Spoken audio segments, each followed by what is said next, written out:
Yes, and isn't it a fantastic time to be live out here in the African bush here at Nkuhuma Private Game Reserve in the Sabi Sand Wildtuin in the Greater Kruger National Park. And there is the star of the moment, young Sindile, lying in the shade. For those of you just joining the show, this is a young male leopard with quite a deep history here at Nkuhuma and for Safari Live. He is a cat that we've followed with intense interest for the last 23 months of his life, and we are lucky enough to be able to share this afternoon, or some of this afternoon at least anyway, with him. All right, it is a blisteringly hot day today, I must be honest with you. Some of you might notice the massive sheen that's coming off my forehead. That is from the liberal application of SPF 50 million sun cream, and I'm told that it would make a lot of you happy to see some of that on my head and about my face. Right, it's about 88 degrees Fahrenheit, about 30 degrees centigrade, and it's been a pretty busy day out here. We're all gearing up for big changes to come here in the FC. The ladies are going to be moving offices soon, and so these days between drives are absolutely filled to bursting, at least anyway, with a lot of planning and planning and planning. But we don't have to go into that now. We're on game drive now. We got a leopard to share some time with. Obviously, covered in fur the way that these animals are makes it incredibly difficult for them to regulate effectively their body temperature or their core body temperature, and that means that most of the predators, large anyway, like leopard and lion, find themselves resting up during the day. Now, it's not uncommon to find leopard walking about in the middle of the day. In actual fact, Karula, another one of the famous leopard that we have right here, walks around lots during the day, and it doesn't seem to have infected her grandson. That is exactly who we're looking at the moment. But while he catches his breath and gives us a moment to go across to Brent so that he can say hello to you before he embarks on another one of his epic off-roading adventures.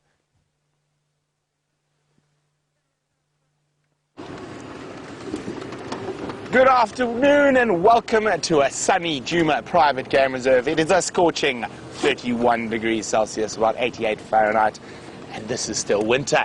Well, welcome on our live safari this afternoon. Now, I went to look for the Nkuhuma Pride, where we left them snoozing on the sunrise safari.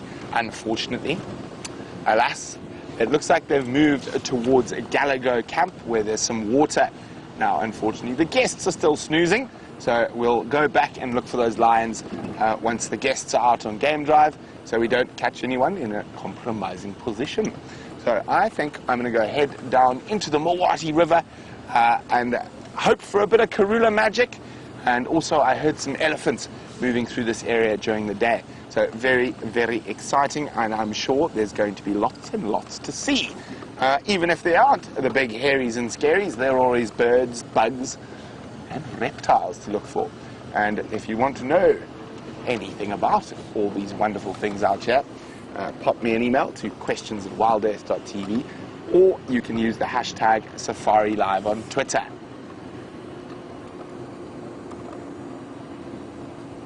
Now, of course, this morning was most enjoyable. We barely had to move and everything popped out in front of us. Oh, there we go. Here are the ellies I heard. Wonderful.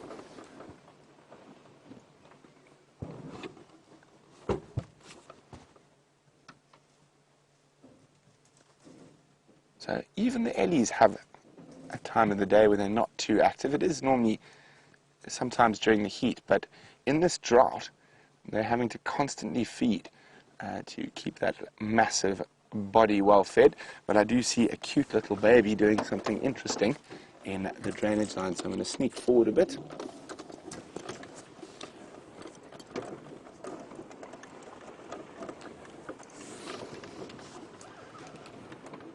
And what are you up to? Is that who I think it is? Can't be. Can't be that big already. Let's just wait till he shows us his forehead, but it did look like it could be Benjamin Button. But I don't think so. I think it's a bit too big. Or maybe. Look at the wrinkles on his head. Is that Benji? Benji, you've grown since I last saw you.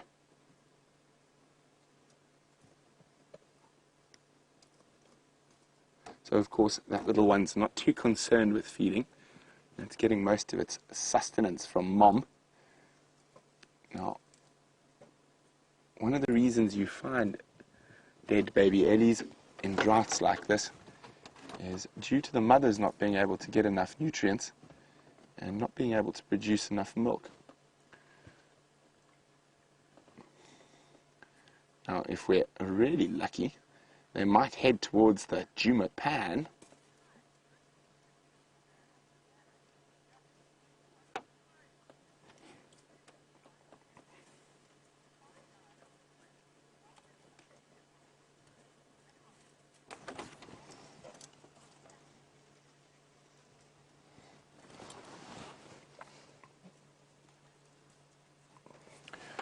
Well, very exciting to have Sheila in Norway on the drive with us today. Sheila says she's just found the channel, so a big welcome to you, Sheila. And now, Sheila says she was on safari a few years ago and got charged by an elephant, and her guide laughed it off and said it wasn't serious. She says, how can you know? And why do these animals not attack with the smell of human beings and gasoline so close to them? Well, Sheila, it sounds like you had a naughty safari guide who didn't explain things properly to you. But when you're watching elephants, body language is a very important thing to let them know. They'll let you know whether it's serious or not. So sometimes it's a tiny little stiffness in the legs or the way it raises its head. But for me, one of the best telltale signs if an elephant's angry is its tail. If there's a bit of stiffness in the tail, but you can see these elephants are completely relaxed. And her tail is swaying happily. And I'm going to show you how relaxed they are, Sheila. I'm just going to move my vehicle back a little bit. Now, she's taking absolutely no notice of me. Now, elephants in this area are quite used to the safari vehicles. Hello, big girl. And now one must remember that human beings don't really smell like what an elephant would instinctively think a human being to smell like. We smell of deodorant and shampoo and clothes wash, and a car and it smells of gasoline and oil have only been around for just over 100 years. So there's no instinctive response to those smells. Now, with elephants as well, they're not as scared of human beings generally as quite a lot of the other animals. And very few people would have hunted elephants in a prehistoric time. It's only in the modern era. So in certain areas where elephants are persecuted, they have developed a natural fear of man that can make them very, very aggressive. But in areas like this where they're completely protected, you can see they take no notice of us whatsoever. However, if we do see an elephant that is showing some of those signs that it might be aggressive, we don't hang around. We don't want to irritate the animal. We don't want to be charged by animals. Quite often, we might get an elephant bull will shake his head at us, or we'll get charged by a little one who's just playing. But generally, we're here to observe, not to interfere. And as you can see, isn't this wonderful? Observing very carefully. Now, if you look closely in her left tusk, you can see there's a little notch. And it's called a grass notch. So this elephant is left-handed, and that's from wringing grass and branches constantly over that spot, using that tusk to be able to rip or break things. And like human beings, they have a preference of side, and she's a left-tusked elephant. And here comes the little one. Hasn't quite mastered the art of the trunk yet.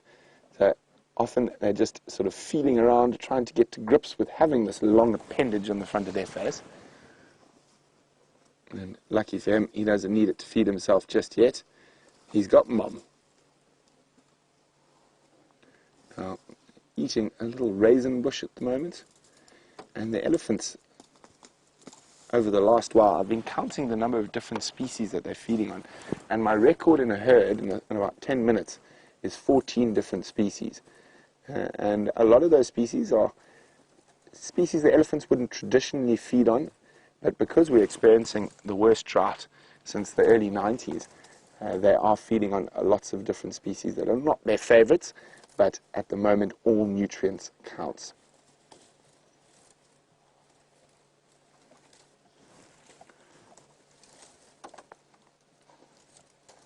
Look at the little one's having a scratch against the bush willow there.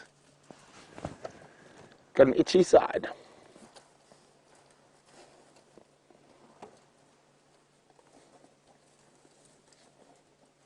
Off to go cause mischief.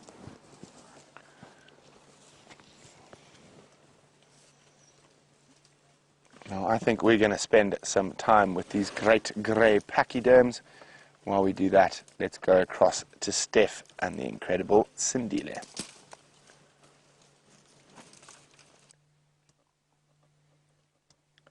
Yes, this is pretty special, spending some time with a male leopard like this, nice and relaxed, not more than 30 or 40 yards from the vehicle that we're sitting in at the moment.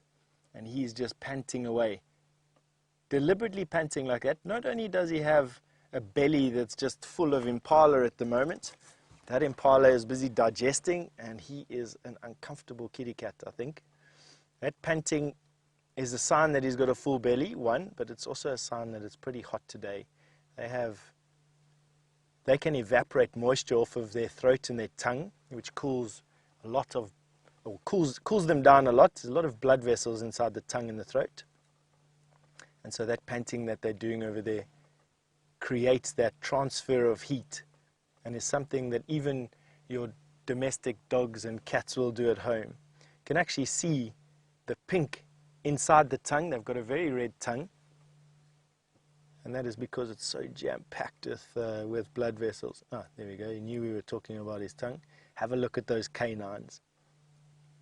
Leopard, with the exception of caracal, have some of the longest canines in relation to their skull's diameters, and they make for incredibly good grasping handles or anchors. And what you're seeing there are the bottom canines. You can just see the canine sticking out there with the one incisor that we can see not covered by his tongue. And you can just imagine how thick those top canines are. Probably about as big as your baby finger. So if you hold up your baby finger, that's about as long as what they are, those bottom ones, and but the same diameter as well. And they then go backwards from there to a set of premolars that are designed to shear and cut. And that is how he would have cut off chunks of that impala. He would have bitten into it, creating a slight hole or a depression, and then moved from his canine through to his incisor, biting off a chunk of meat and then wolfing it down. And quite capable of swallowing about a quarter of his body weight in a setting. Predators have developed this bolting mechanism just so that they can keep as much of the meat they catch as possible. Don't forget, out here it's all a race for the easiest way to get food. And hyena and lion will absolutely steal kills from leopard, and do steal a lot of kills from leopard. So the more meat he can get in his belly, the quicker, the better for him, even if he has to relinquish his kill.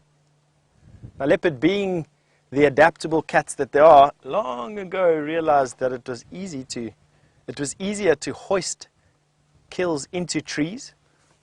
And as those of you who have watched for this morning and potentially yesterday would have seen, he had a kill hoisted in the tree, or in a tree, just out of hyena reach.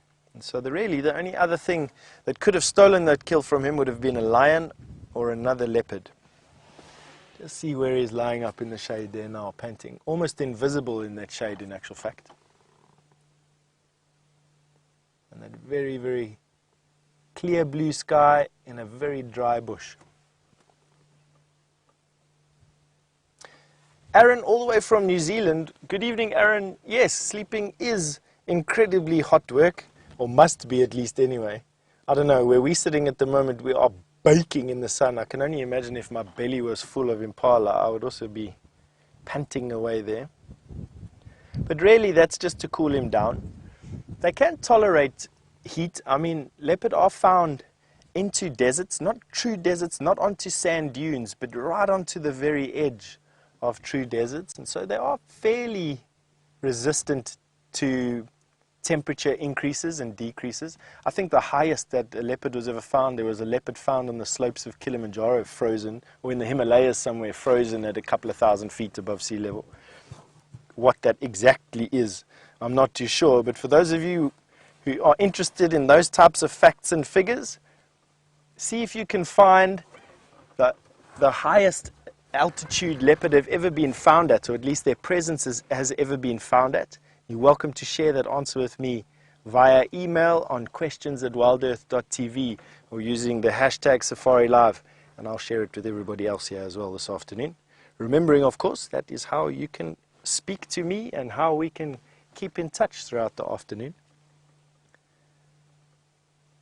Now, leopard are perfect ambush specialists, and that you're seeing there now, although not with his eyes closed at this particular moment, would be the last thing that most impala and steenbok and nyala and duiker and warthog will see, is just this spotty face surrounded by a ruff of fur, pink tongue, white teeth, and those very, very strong forearms. Have a look at how well developed and muscular those forearms are. And inside those forearms are housed the muscles that hold on to the tendons, that erect the claws that come out of his paws. They have sheathed claws, similar to your house cat. In other words, they are housed inside a sheath that you see there in his toe. He can then erect those claws, and they are wickedly sharp, curved claws. 5 on his front foot, 4 on his back foot. They are used to then grab the prey and turn it, using his back legs as well, turn the prey into a position where he can bite, usually either to the back of the neck, the skull, or underneath the jawbone. Now, it was always thought that leopard primarily strangle their prey, but I personally think that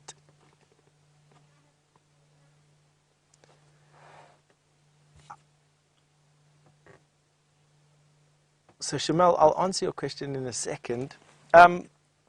For a long time, I actually thought that leopard, well, it's commonly known that that leopard will strangle their prey and do so. But I think that leopard will employ a different way of killing different things, and can learn them at an individual level.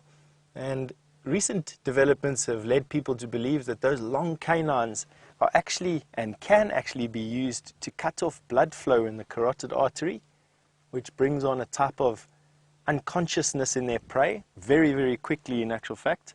And that's just another one of those adaptations to limit noise and distress and disturbance, which will call in other predators very, very quickly. Shamel, you've asked about leopard, or about Sindile losing his prey. I don't actually know, Shamel, to be quite honest. The tree that he had his prey in is just behind us, but has nothing in at the moment. He seems to have come into the shade. I don't know if he's lost the kill to an impala. Oh, lost his kill to a hyena at least anyway.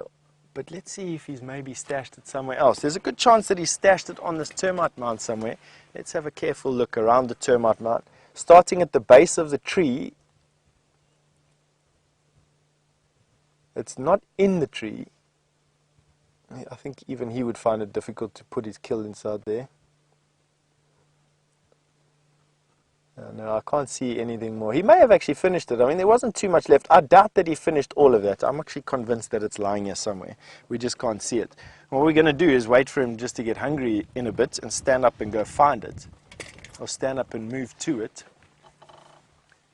But it may have fallen out of the tree and he's just been too hot or too lazy, or couldn't have been bothered to put it back in again. And now just relaxing in the sun, or in the shade, out of the sun.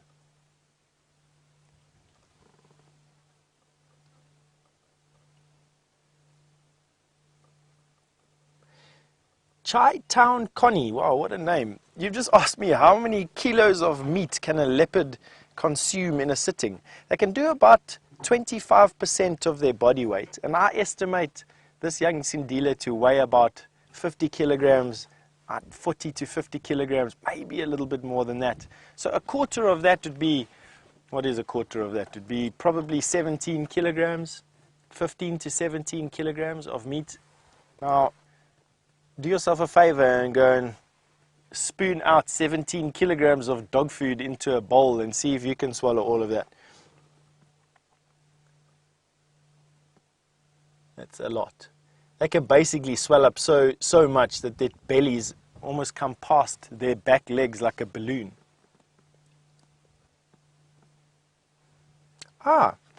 SF, who's a new viewer, and firstly, I'd like to say welcome to the WildEarth family, and I'm sure that you're going to have lots and lots of fun with us.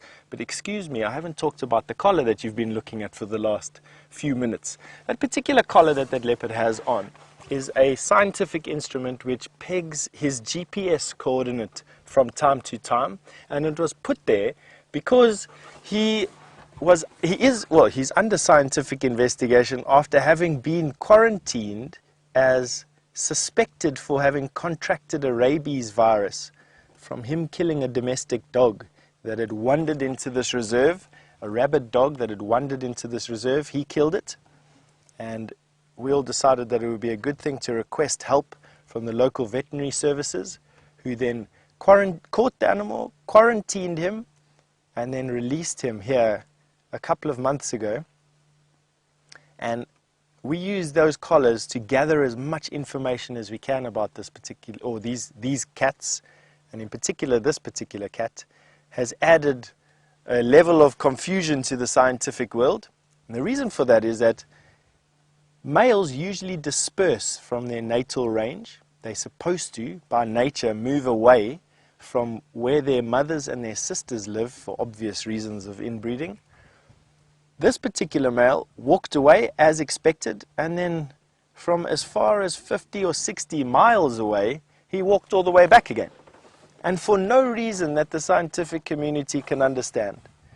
There's some speculation that because the Kruger National Park closed off a lot of watering holes, that food was just very hard to come by on the periphery of the Sabi Sands where we are now. And just by chance, he happened to come back and then stumble across his natal range. And only being 23 months old, he's still not really old enough to have left his natal range just yet. A leopard that wasn't taken away and quarantined will only be thinking about moving away from 2 years or so. And so the thought is that he's just hanging around close to mom. He's not a dominant male just yet, so he's not a threat to mating rights with other dominant male leopards in the area. So as long as he stays submissive and knows his manners, he will be tolerated. And isn't it just an amazing story that he managed to find his way back? And he's not reunited with his mother. His mother has got a new cub, and so she won't tolerate him around. But it's not uncommon for mother leopard to make kills, go and fetch older cubs, bring them to kills, and then leave again. They help their babies out, in other words. So it would be interesting actually to find out whether or not he actually killed this impala, or whether his mother, a leopard we call Shadow, killed it and left it for him.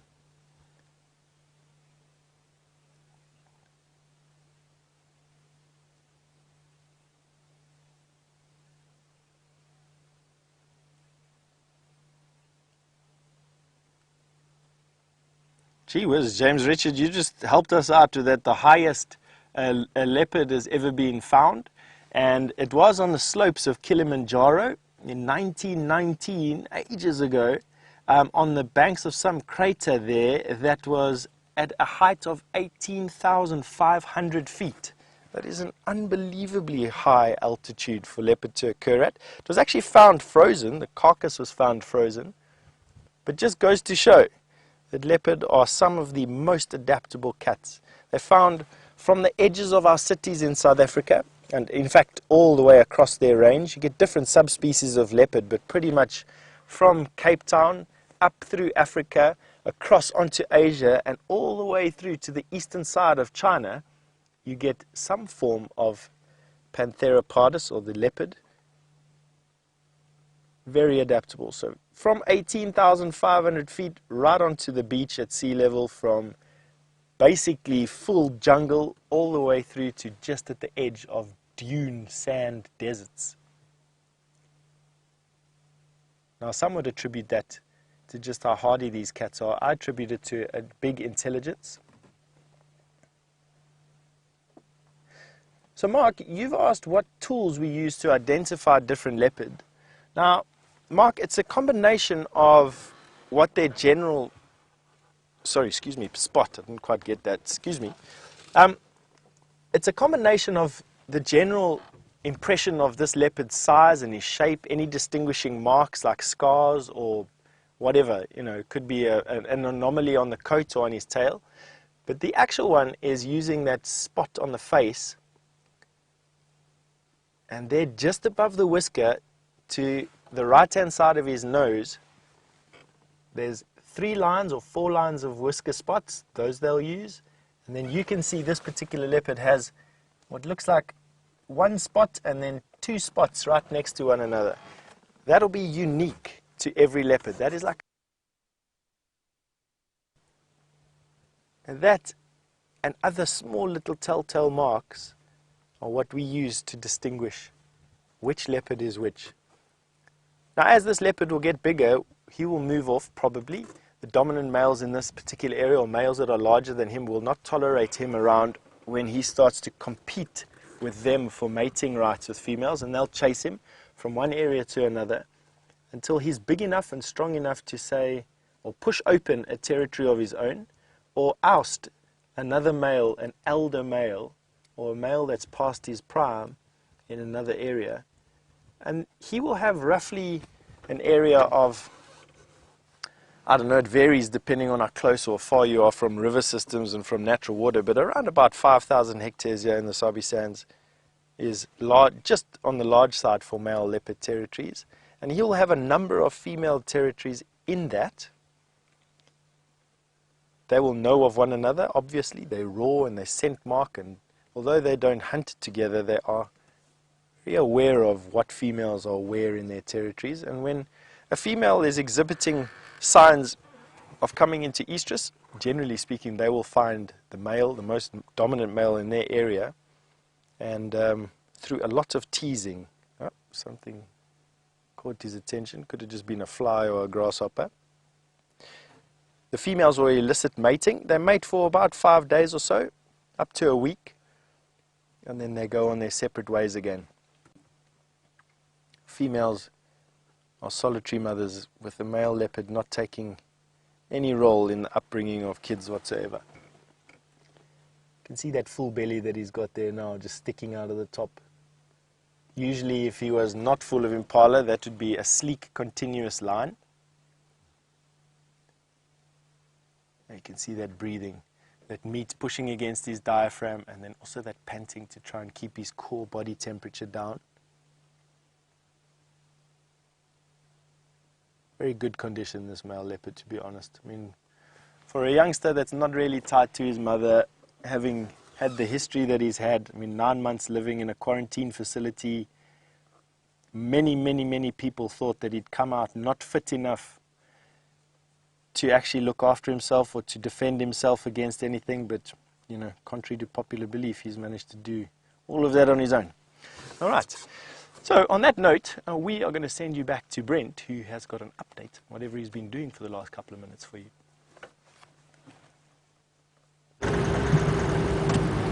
So those ellies have moved off into the thickets, and we're still waiting patiently for the Gallagher guests to get out on drive so we can go scrounge around for the Nkuhumas. I decided to take a little drive up one of my favourite roads, Nyala Road North, and see how the drying of Buffalo's Hook is going.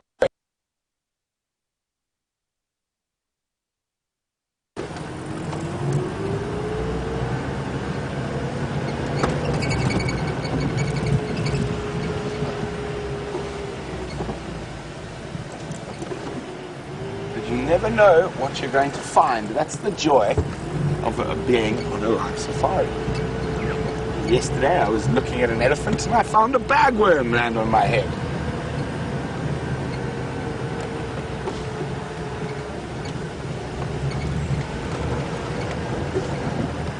Now, there's a jackalberry here. I'm waiting to find a leopard in. One day, we're going to see a leopard in this tree. Every time I drive past it, I keep looking for tree climbing bushbuck.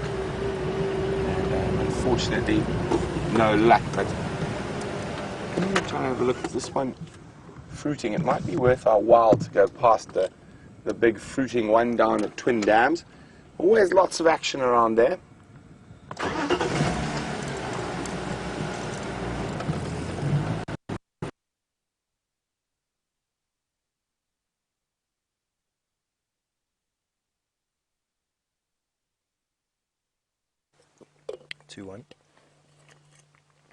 Welcome back.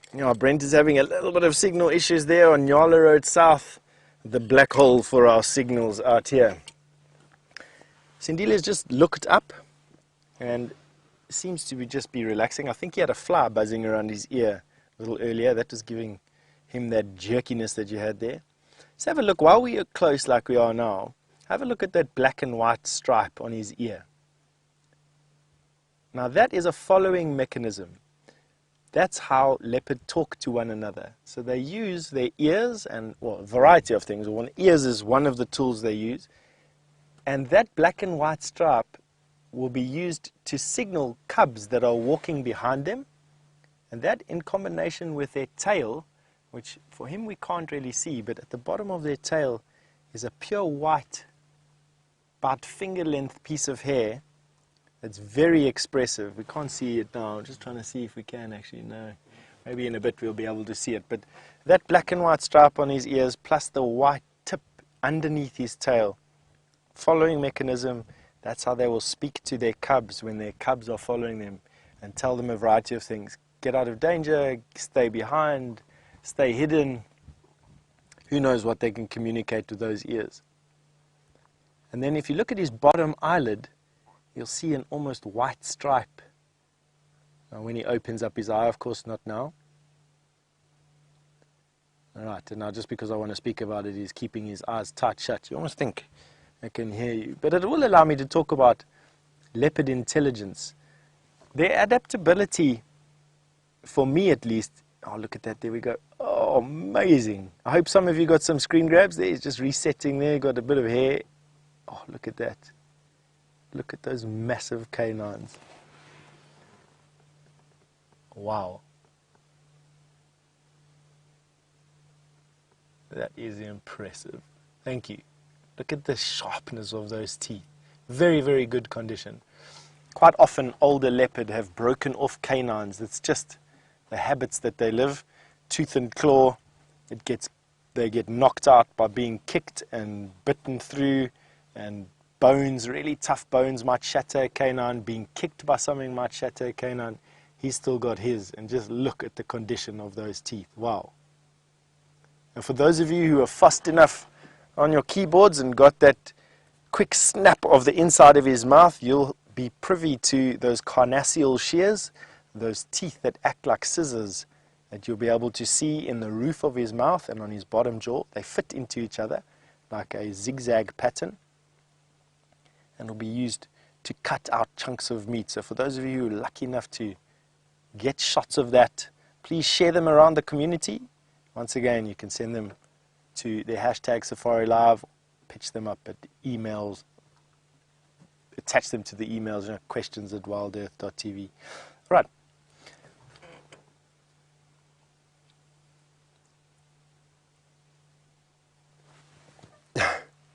So Stuart, you've just asked me, are leopards vulnerable after they've eaten? This leopard looks like he's lying down having difficulty just breathing, let alone looking after himself. Good point there, Stuart. They are actually, to be quite honest with you. They are wary. Leopards who are not wary don't survive being cubs for very long. And so unwary leopards very rarely have the chance to mate and give birth to unwary cubs, and so wariness is just one of those things that leopard are sort of born with. Just wary cubs grow up and make wary babies, and you can see him very alert. But yes, essentially being full, lying on the side of a termite mound leaves him open to attack from lion and from hyena.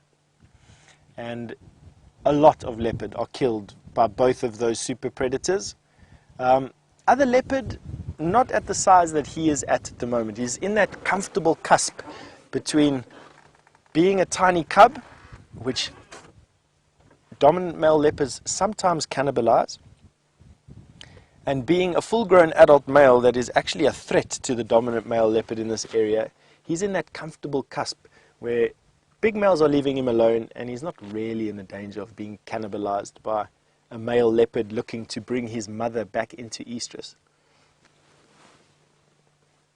Now back onto why I think leopard are so adaptable. They actually have a bigger brain in their heads than what lion do, from what I'm told. I've never poured water into a leopard's brain case to actually figure out how much volume it actually holds. Neither have I lions, although I've looked into both. They seem of a similar size.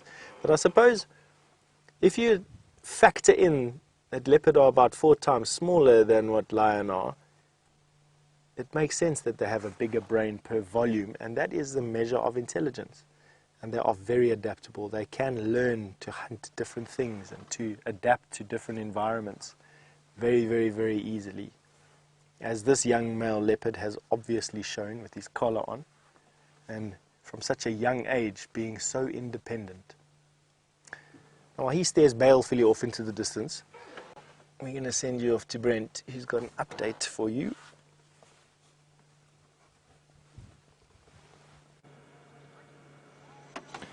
So I have mentioned we're in the worst drought since the early 90s, and you can see the Buffalo's Hook waterhole is barely even a mud wallow, and there's one poor young hippo bull, by the looks of things, who's trying to get some protection from the sun out of the last little bits of remnant mud. Now, he might look dead, but he's not. Every now and then his ear flicks.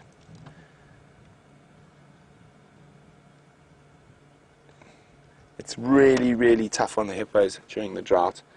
As you can see, he's just managed to cover himself in mud. He might try roll once the top gets a bit hot, but I don't think he's going to be able to last the afternoon here. He'll probably have to get out, and he'll move into one of these dry river systems and try sleep it in the shade. But it is quite a tough thing to see sometimes, and I know a lot of you get quite affected by the drought, and we get a lot of questions. Why don't we feed? Why don't we pump water into the dam for them? Well, it is nature, and drought is as natural as a hippo or as a tree. And drought is nature's great leveler. It helps to control populations that are too big of both trees and animal species. And we must remember, as human beings, we might think we know better, but we don't. We are gardeners in Eden, and we've taken this perfect system, and now we're trying to better it. So my vote is we just let nature take its course. But shame, let's leave that poor hippo to his slumber in the remnants of the Buffalo's Hook waterhole. Well, hi Raccoon Pet. Raccoon Pet would like to know, is that hippo stuck? He's not. He's purposely got himself into that mud to try to protect himself from the sun a little bit. Shame. Poor man. Now, I know it's a male, and I can see it's actually a young male there, just judging from the size of his head. It's very unlikely that you're ever going to find a female stuck in a little bit of mud like that. It's not impossible, it's unusual. So what happens where there is water left, and there's some water left to the north of us, all the females and the big dominant males are going to be there. So he's not strong enough to compete for females yet, so he's forced into what little bit of moisture he can find. And he pops up and around the Djuma Dam camp in that water there, but I think the lions all around there forced him to move away. Okay, so we're going to head up to our northern boundary. We're going to sneak down to the east and start slowly making our way towards the last position of the Nkuhumas. Hi, Joey. Joey would like to know, are crocodiles scared of hippos? most definitely. Now, Joey's been watching James up in the Masai Mara, and during the crossings, he said he noticed the crocodiles took no notice of the female hippo with her baby. Now, that's a massive risk, even for a monster crocodile, to go after a female hippo, which would probably be too big for her, but even to go after the baby, her reaction is going to be extreme. So, especially in a situation like that, there are certain circumstances where maybe a crocodile would be desperate enough to go for a baby hippo. But you're sitting there in the Masai Mara, you've got 1.5 million wildebeest who are definitely going to jump into that river. So why would you risk going for something like a hippo that has a possible very bad ending for you when you can just grab a wildebeest as it goes past? Oh, giraffe! And strange enough, I just got a call on the radio. Has anyone seen giraffe today? Mark. Mark, 2 in Dulamiti, crossing from Buffelshoek into Vuyatela, directly behind Buffelshoek Dam.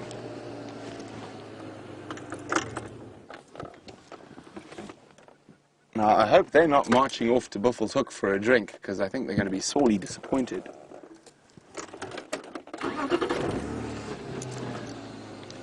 Standing by.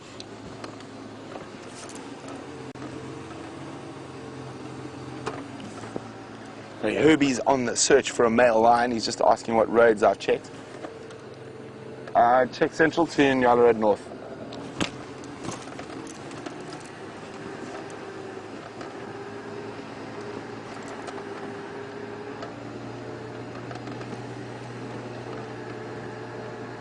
So it's 2 male giraffe, and they are heading back towards Buffelshoek Waterhole. I think it might be worth us staying with them to see if they are going looking for water.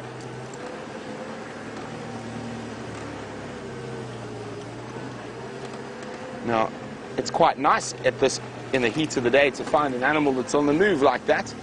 So we'll definitely go see them. And they're seriously marching. And also have a little confession. There's another reason I'm checking around here. It's because the last place the wild dogs were seen was opposite here. So, of course, I've got my fingers crossed that the wild dogs might make an appearance.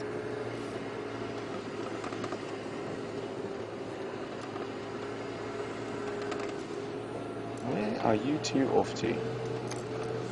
Now, for a second I thought they might be chasing each other, but just looking at them, they're both relatively young males, so it's not impossible, but it's unlikely.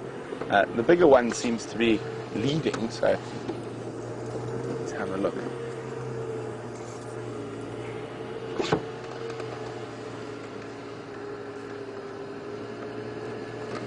And they're disappearing into that little river system now. That leads into the Buffelshoek Waterhole. Oh, they're going straight through it. They got a little bit of speed. They had to get up the hill.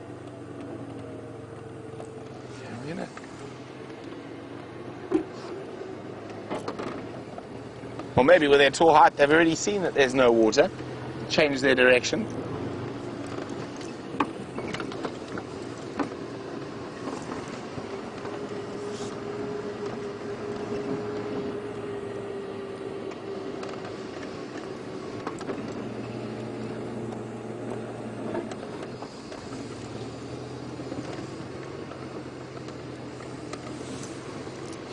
Where have they disappeared to? They might not have been heading to the waterhole. No, there they are.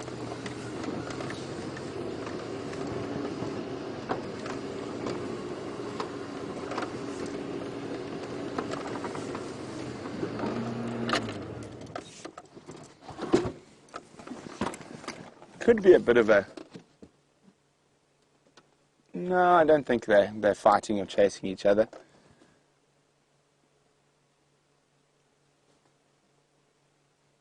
Looks like they might come down. Let me just reposition again.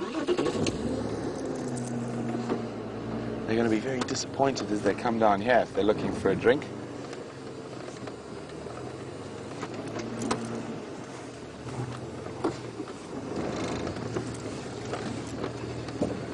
all the hippos out. See, I didn't think he was going to spend his whole afternoon there. I think he got too hot.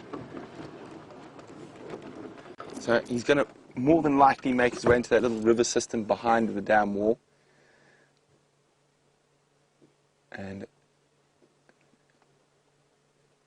spend some time in the shade. Now the giraffe are not coming down here. They've kept going south, but let's stick with the hippo. Shame, poor boy.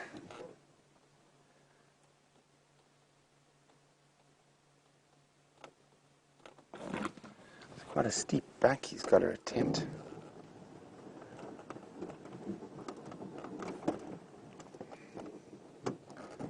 There we go. He's got his four-wheel drive on.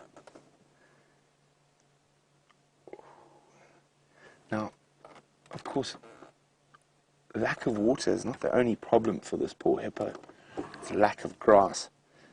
There's very, very little grass around.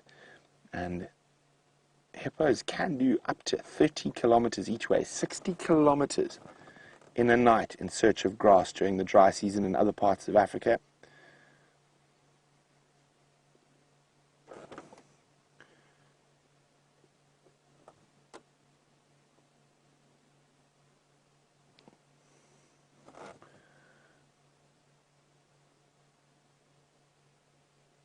And you can see how dry it is as the dust comes off his feet.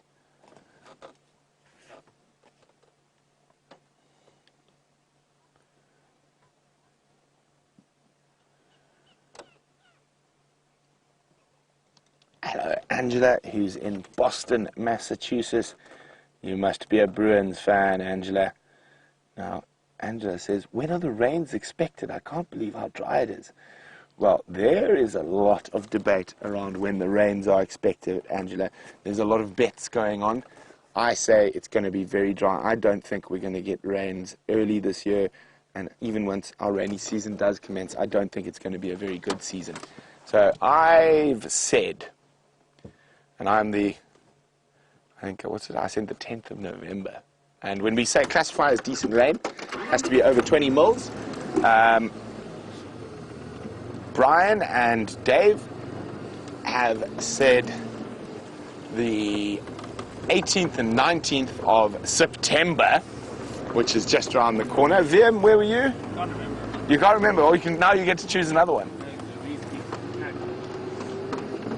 Vim, 1st of October.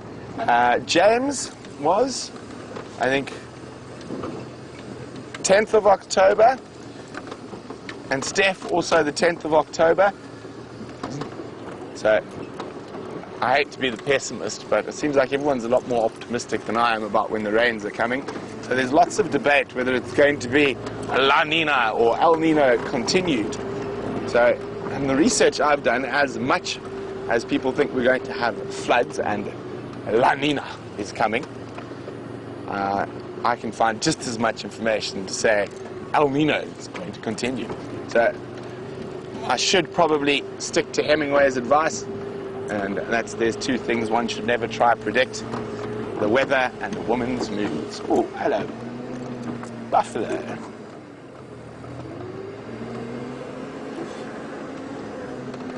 I wondered where all the buffalo bulls have been hiding since the Nkuhumas have moved in around the camp.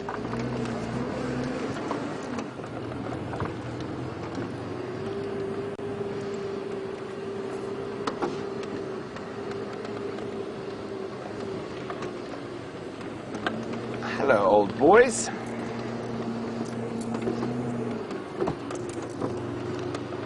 Now, the largest group of buffalo bulls I've ever seen in my life was at this very waterhole, when, of course, there was still water. But we counted 58 buffalo bulls in a group together here. Oh, that one on the right's got some serious character. They always do have lots of character. Yeah, look at that guy, broken both tips of his horns. Seems to be the oxpecker's favorite as well. Maybe the most infected with ticks. Infested, not infected. Come, Brent, English language. Red-billed oxpeckers. Always have a look when you're with buffalo. see if there's not a yellow billed. We went through a lucky patch on the buffalo bulls where we had yellow billed for about 10 days in a row, but I haven't seen a yellow billed oxpecker in quite some time.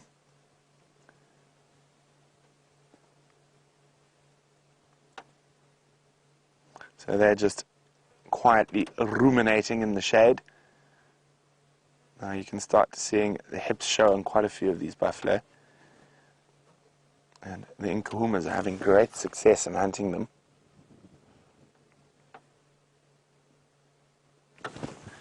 Tough time to be an old buffalo bull. Not only is there not a lot of water and grass around, the Nkuhuma pride is growing and are very hungry.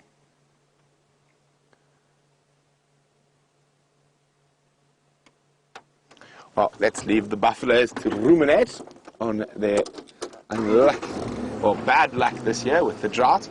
And I think since it's hot and the animals aren't out and about and moving just yet, it's time for a quiz. Now, because it's my birthday tomorrow, I think my quiz is going to be about my favorite animal. Aha! What country and what game reserve holds the largest population of African wild dogs? And so the biggest single population in one particular area in Africa. What game reserve and what country is that in? And remember, answers through to questions at wildearth.tv or use the hashtag #SafariLive on Twitter. But now, as Steph has, I'm sure, warned you, we have got Alan, who's going to be trying out on an interview drive this afternoon. And please don't go like that. What's that movie? Alan. So without further ado, over to Alan.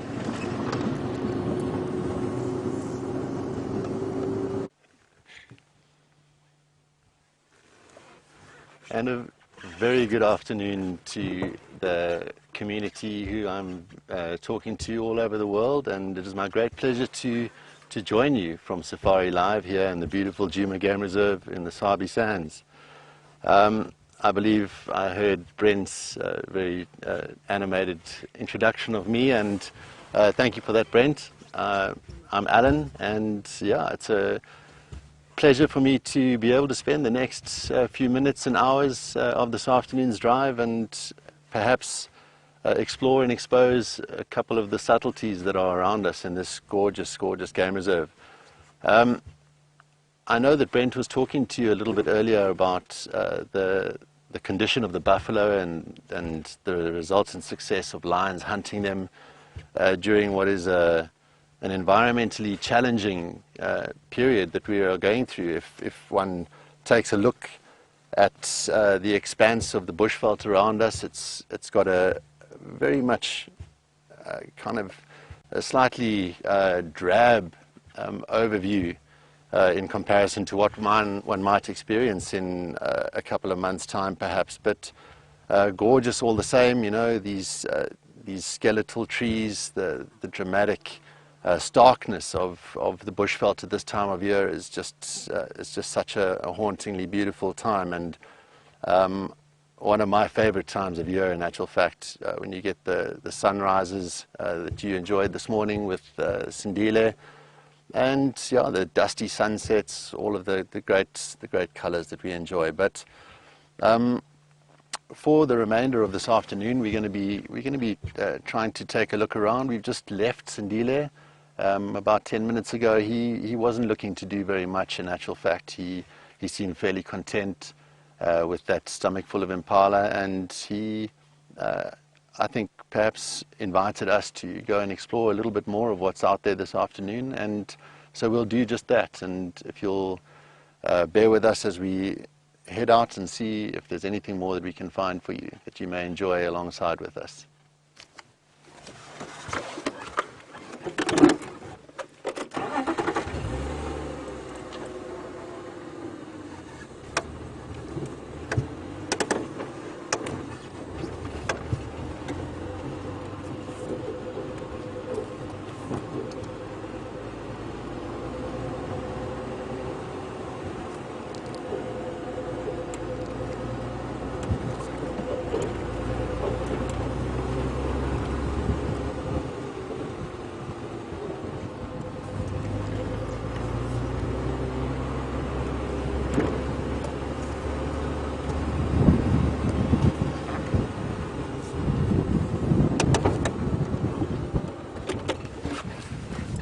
this, I believe that you wanted to know how I spelt my name. Now, my name, first name, Alan, A-L-A-N. And then I've got quite an interesting surname, which is pronounced Yoet, but it's spelled Y-E-O-W-A-R-T. And as far as I understand, it originates from Cumbria or some parts of northern England, but I'm a third or fourth generation South African, and so that's obviously where my roots are right now. But Alan Yoet is my name.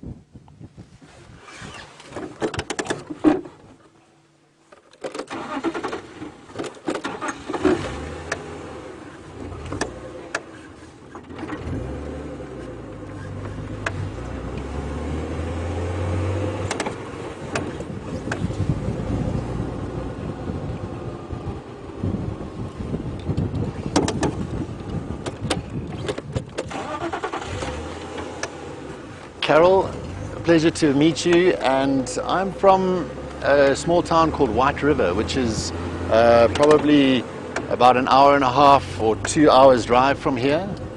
Closest major town being Nelspruit, but yeah, very close by, and always within launching distance to one or other of these game reserves, which are adjacent to the Kruger National Park, which is a great pleasure to be.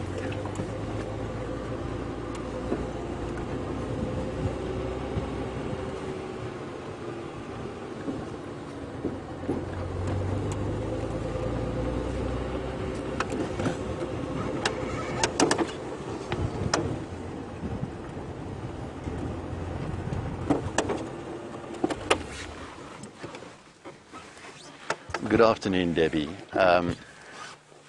You asked a little bit about my background as we sit with a gorgeous little group of zebra. I've been guiding and in the safari guiding industry for about 22 years now, Debbie, and I have grown up with this as part of my upbringing in and around the South Africa's bushveld areas. And so I've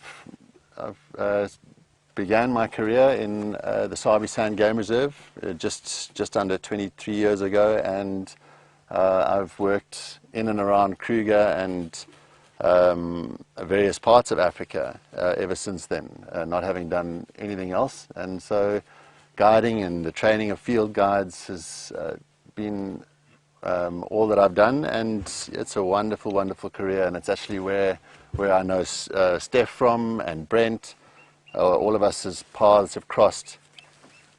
Oh, listen to these urgent alarm calls which have originated as a result of a bird of prey that just took off from a tree in front of us, but unfortunately it's flown well out of our sight. But yeah, if you're in the industry for long enough, there's those you sometimes part ways with some of your colleagues, and then eventually those sort of pathways rejoin one another, and it's with great happiness that I get to spend some time with the likes of Steph and Brent, and yeah, let's see where this next leg of our journey takes us. It's a very exciting conjuncture.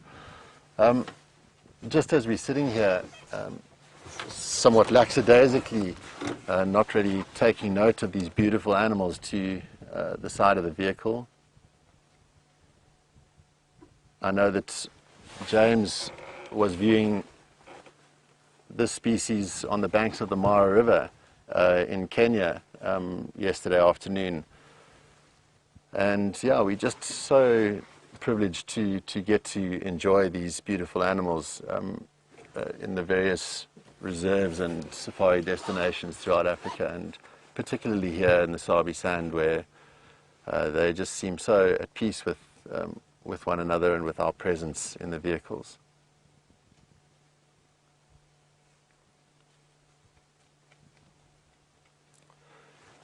Conditions, as Brent was alluding to earlier, not that easy for these animals that eat or need lots of grass, as these zebra do. Resources are a little bit scant at the moment.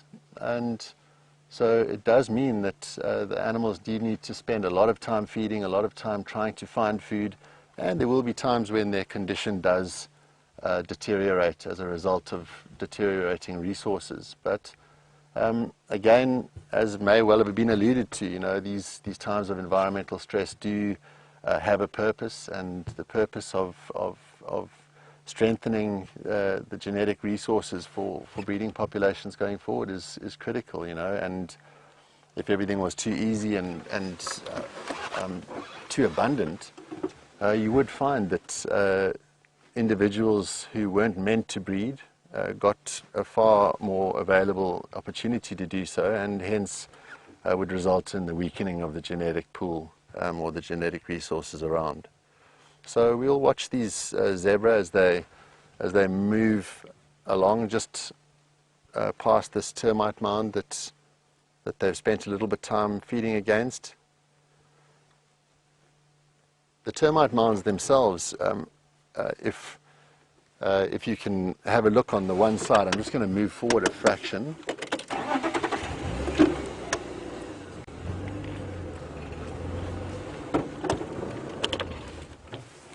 Now, with the bush in general being incredibly heavily grazed, it's not as obvious, but there is still a semblance of what we would call a halo grazing effect, which results from the incredibly high palatability of the grass and general foliage available on and adjacent to termite mounds. So hence they are the first selected areas which are grazed by these animals, and these zebras were no exception. You know, they would have spent some time standing on the termite mound, working around the base of it, and then moving off once the resources had dwindled. And for these guys, it's a lot of this day is going to be spent seeking out some palatable grasses that can take them into the night and hopefully onto the next morning.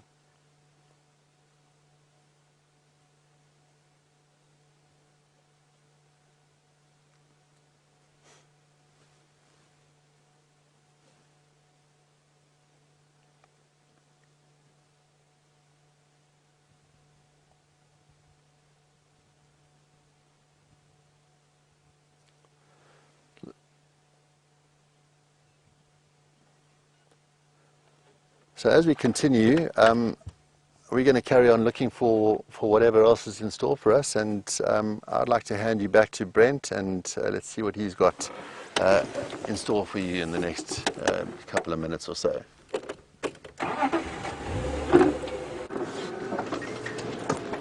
So, Queen Karula has been absent, and sometimes when she is absent, it's always a good idea to check Leadwood Road. She tends to just sneak across here. Now, the southern boundary is not too far away, but of course it's a main access road, so there are lots of vehicles up and down. So it does make tracks sometimes hard to see. But I am quite happy because there are civet tracks on top, which means no one has driven Leadwood, at least since yesterday.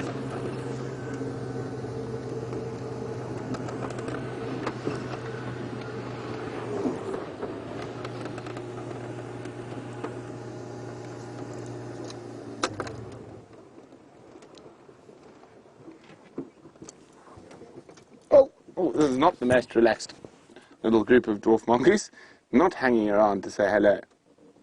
Oh, oh no, there's one.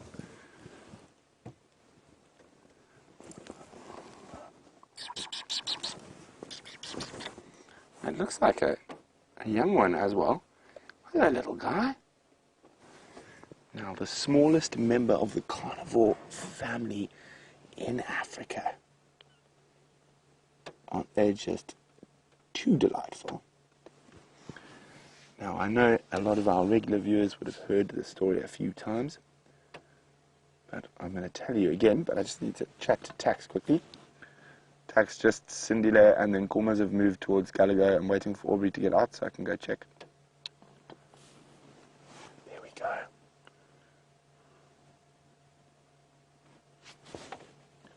Negative, still same position. Look at that. So it's always wonderful. If you sit quietly, they do become quite quite relaxed. Now, the reason I like them so much is because their social structure is very similar to that of my favorite animal, the African wild dog. They live in businesses, is the collective noun for a group of mongoose, a business of mongoose. And they have alpha pairs and who do the breeding, and the rest of the mongoose help rear the babies. Now, one of the more fascinating things that sets them apart from most animals in the African bush, and particularly most other members of the order Carnivora, is that when an alpha dies, and there happen to be two beta individuals who are very similarly socially ranked, and of course of the same sex, in most circumstances, a battle to the death or a battle to expulsion would take place. But mongoose, dwarf mongoose, have a love-off. So they're basically the most affectionate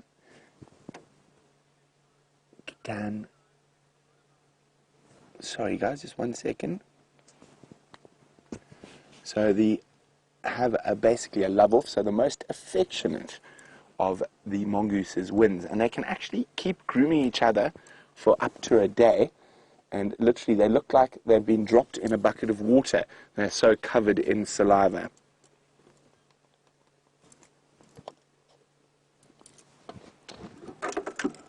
Bye, little guys.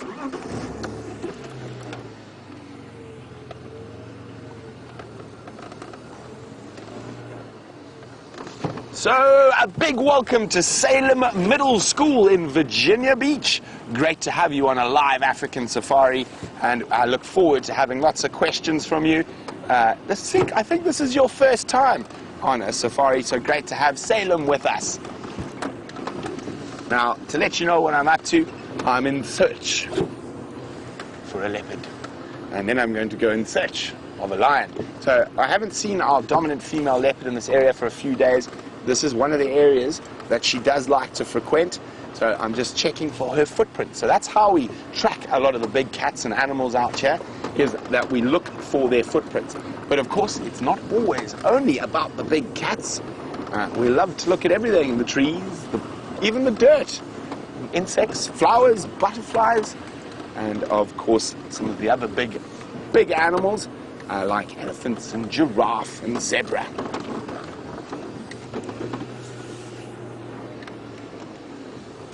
Okay, so I'm heading now down towards a little dry creek system called the Mawati, and because it's quite hot, it's about 88 Fahrenheit here, and can you believe it, we're at the end of winter.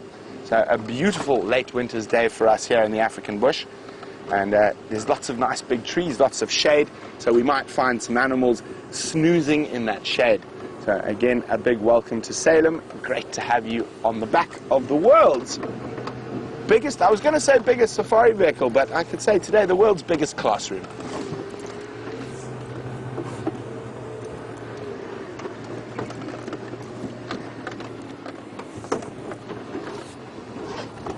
Okay, so guys, I'm really excited for your questions, so send them in. What are you wondering about Africa?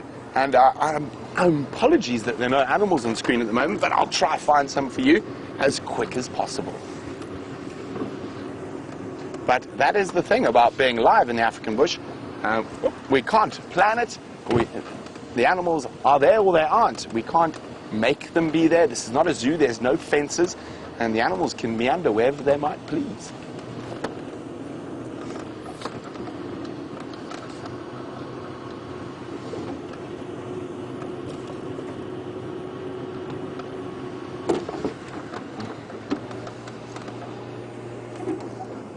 Now, so far, all I can see are the footprints of antelope. So none of the big cat footprints yet. And you look on the road ahead and see there's been a lot of them. And it's probably an impala herd. So I'm hoping we're going to find one for you now. Now, you guys in the States, you guys get deer. Now, we don't get any deer that occur naturally in southern Africa. And I wonder if anyone knows what the difference between a deer and an antelope is, or one of the main differences. How about I test you? Because I'm waiting for your questions, so while I'm waiting for your questions, I'm going to ask you a question. What is the main difference between a deer and an antelope?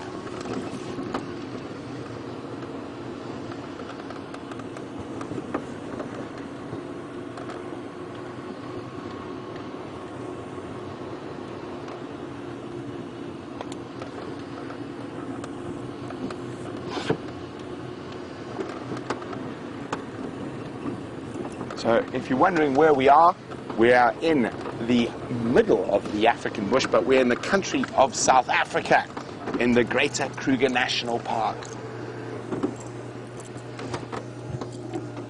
So Wim, my cameraman, has spotted a creature.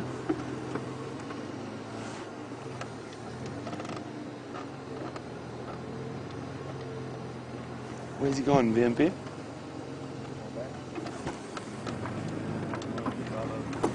Oh, there he is. I was looking in the distance, but there's a big male warthog right next to the car. So this is a wild pig, but we call him a warthog, and I know it's a big male because on the side of his face you can see he's got 2 sets of warts. Now, hello Karen, great to have you with us. Karen would like to know, are the bear trees dead or just barren? So they're deciduous trees, Karen, so they've lost their leaves for our winter months. We are coming towards the end of winter now. And so, well, some of them might be dead if the elephants have got to them, but most of them are indeed alive. So there we go, a nice big warthog boar.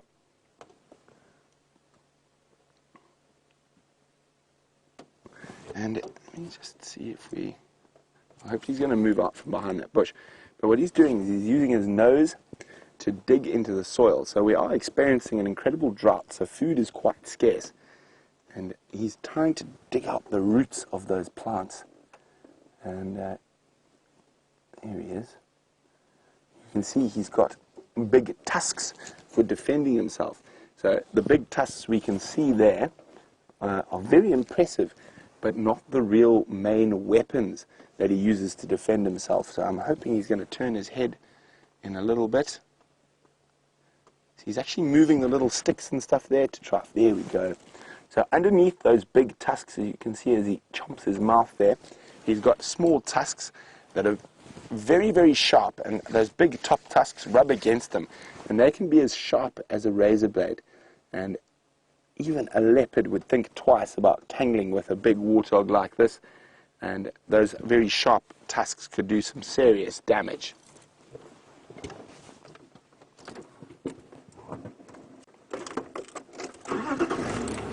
Oh, it's been a long time since I've been in the principal's office. I did spend quite a bit of time there when I was at school, but welcome Jim, who's the principal at Salem. And Jim would like to know, what is the main prey of a leopard?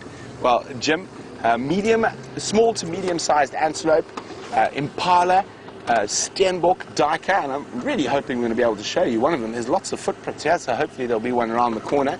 So as I was saying, Jim, so small to medium-sized antelope, and occasionally a male leopard will take a large antelope like a kudu, but generally it's your small to medium-sized antelope. Although leopards do have, male leopards in particular, do have a great fondness for warthog, but a big boar like that might prove a bit difficult. Although some of our male leopards here actually specialize in warthog. Our dominant male Tingana, we've actually seen him go underground to pull a warthog out of its hole.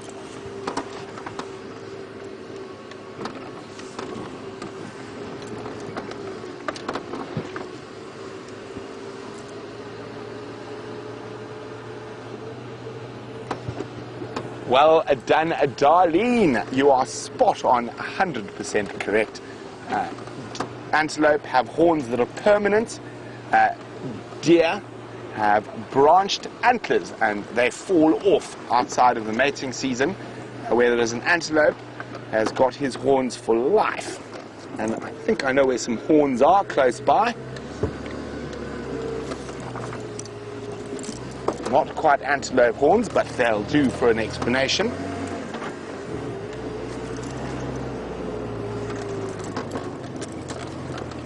We always check. This is also a very good area to look for leopard, and they like the thickets along the side of this dry river. And you never know, Queen Karula might be back on the property. Queen Karula is our dominant female leopard. She's been nicknamed the Queen by our many Safari Live fans. There's an impala! So, there we go. Now, Jim, I know you're the principal. I keep wanting to say, sir. Well, there, sir, we have some impala, and that is one of a leopard's favorite foods. They are quite elegant antelope. They're the most numerous antelope in Africa, south of the Sahara. And they are very adaptable. So they're both grazers and browsers, which enables them to inhabit a variety of different habitats. And for me, one of the most amazing things about them is they are such an evolutionary success that they have remained unchanged for the last 1.6 million years. So if you deem survival as success, an impala is a more successful species than a human being.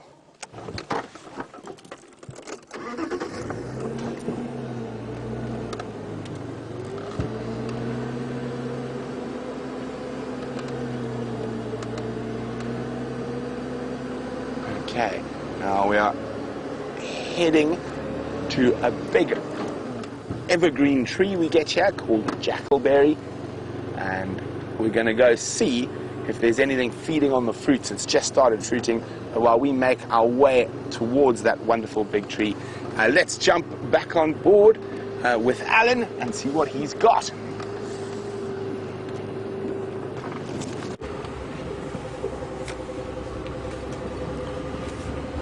Wonderful to have you back.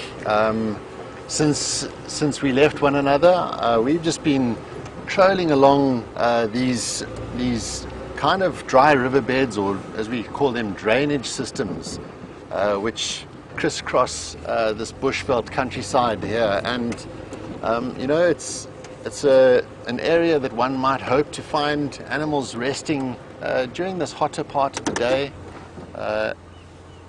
As we stare into the sun right now, there are some impala feeding close by. I understand Brent's also just seen a group of impala that he's been discussing with you. Now, the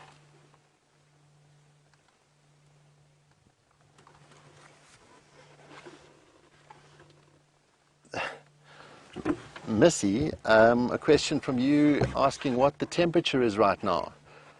So Celsius-wise, it's about 30 degrees Celsius, Missy, which is probably early 90 degrees Fahrenheit, and it's a dry, comfortable heat. You know, it's not excruciatingly hot, but certainly from an animal point of view, it would be a period of awakening as to what's heralded. You know, we're coming out of our winter time here in the southern hemisphere, and we are expecting to burst into summer. And yeah, the temperatures will rise. They will rise fairly high, but again, it's all of the wildlife and the plant life and everything is on this in this area has evolved to work perfectly in such conditions. It's just us humans that end up needing a little bit of refreshment and respite every now and again. But yeah, the drainage systems that we were driving alongside earlier on.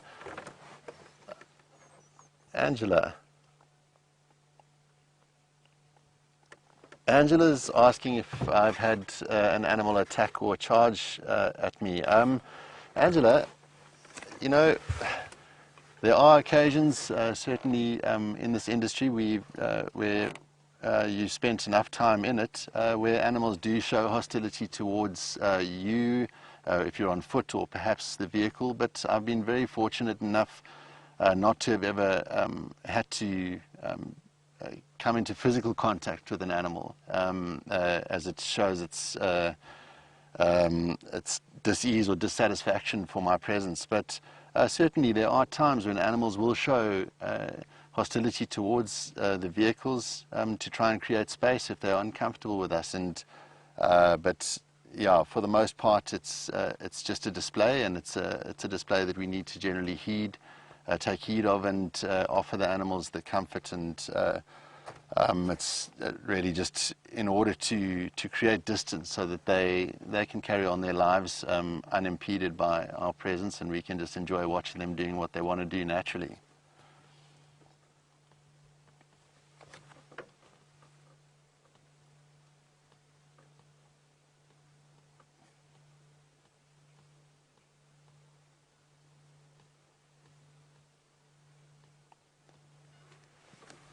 Madeline, thank you for your question regarding whether or not it's scary to be out here alone with wild animals. I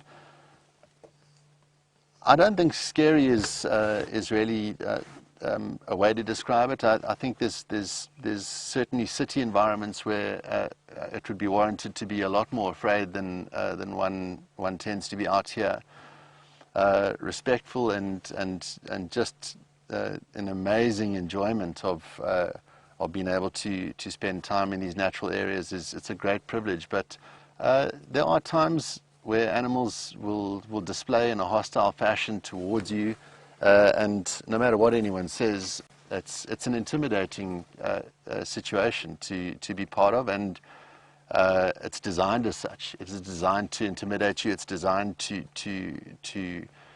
create space and to recreate boundaries, and I never ever take those for granted, and certainly any animal, big or small, that's presenting itself in a fashion that's designed to intimidate you, they do it in a very, very good way.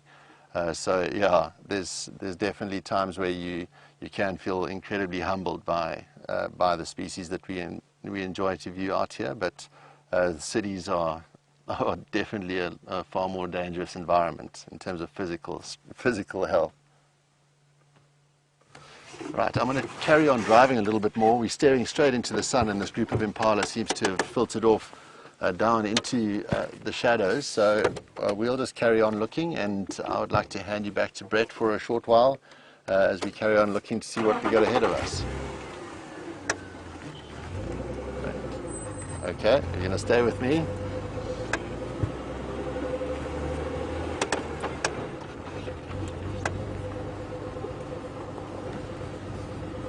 Shannon, your question regarding the Big Five and its representation in this area, yes, certainly. The Big Five is well represented in this game reserve and in the Kruger National Park as such.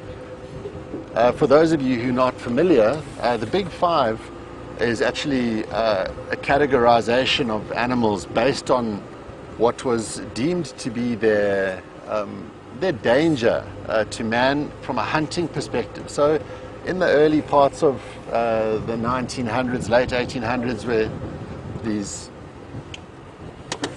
where these dramatic early, do you see that? An owl. Okay.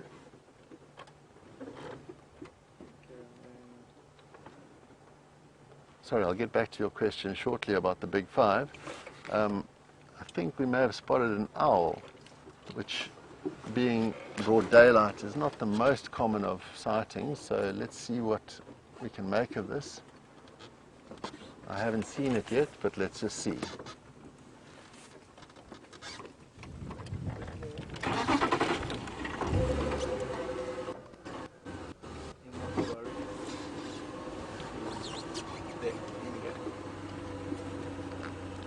In there?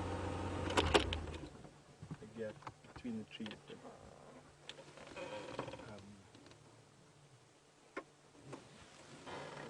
See the upper tree? See the bent white branch? Yep. On there is a white spot.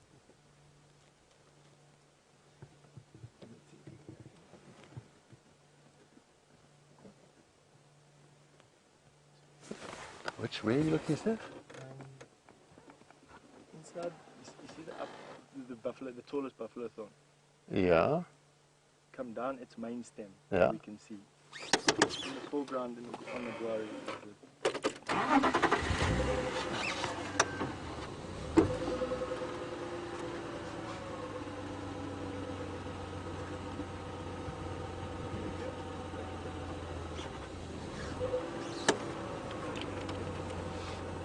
Oh, geez, like, sorry.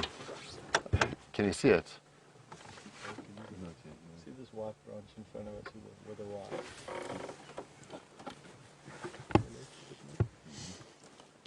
And zoom in now, and down, down, down, down, down, and left now, and straight middle frame, up, up, up. So now you're in the center frame, there.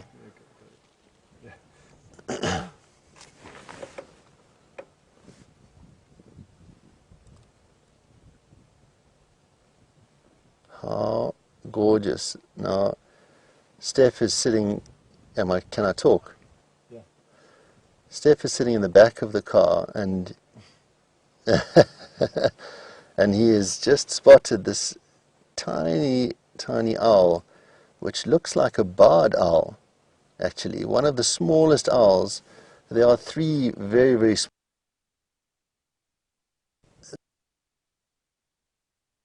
of these owls, a barred owl. If it was a pearl-spotted owl, which is another, probably the smallest, it would have very prominent black spots on the back of its head, false eye spot, false feathers, or feathers designed to look like eyes on the back of their head. But this is a barred owl or barred owlet, and some of these smaller owls are what we may term crepuscular in habit, meaning that they do spend a fair amount of time operating in daytime because they tend to eat a fair amount of insects, locusts, grasshoppers, mantids, and beetles, which might be easier for them to locate in the daytime. The larger owls, which target some of the more nocturnal species like mice and so on, tend to be, look at those beautiful eyes, just spectacular. I mean, this is such a privilege to get to see this beautiful bird right out in the open, and incredibly good camera work to get it so frozen. Oh, it's heard something. Now, owls, contrary to popular belief, actually use their hearing a great deal more than their eyesight in order to find food. So look at him, he's just staring at us. A rather disdainful look in amongst those. Look at the, if you can look on the sides of the beak, those bristles, they're called rictal bristles, just at the base of the beak, those extended little feathers, and the design of those is one which is very important to this owl. As a grasshopper which is clasped in that very short beak, kicking around with those spiny legs may very easily damage an eye, and the bristles surrounding the base of the beak, apart from them being of a sensory nature, will give due warning to the eyeball that it's about to get kicked by a spiny tarsal joint of a grasshopper or locust. So those are very important. But back to the fact that these birds have this extraordinary capacity to hear sounds. They just look at the way that it's rotating its head almost 260 degrees, enabling it to completely turn its head without moving its body, finding out all about its environment without needing to shuffle and perhaps give its cryptic body away to any unwanted observers. Moving the head forward, those giant eyeballs are not really capable of focusing too easily because they are enormous in their sockets. So the owl actually bobs its head to gain acute focus on these small objects that it might want to feed upon. So anything that makes a sound, the owl will then hear it and then try and find it via sight, but it does not necessarily need to see its food, particularly at night. For the nocturnal hunting owls, they will be able to parabolate the position of their food simply by hearing its movements, which is an extraordinary feature, and I don't think one that is known by too many. Look at that pivoting of the head. They've actually got specifically designed, yeah, Monique in Wales.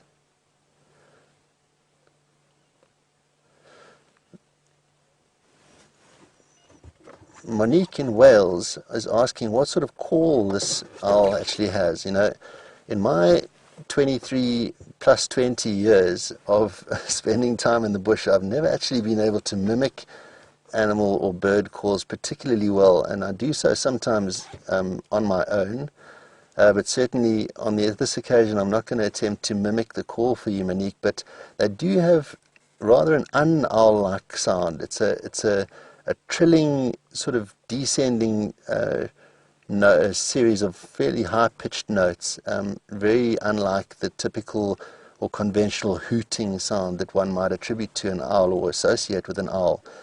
These smaller owls have got very, very intriguing high-pitched calls, and I will play this call for you on my I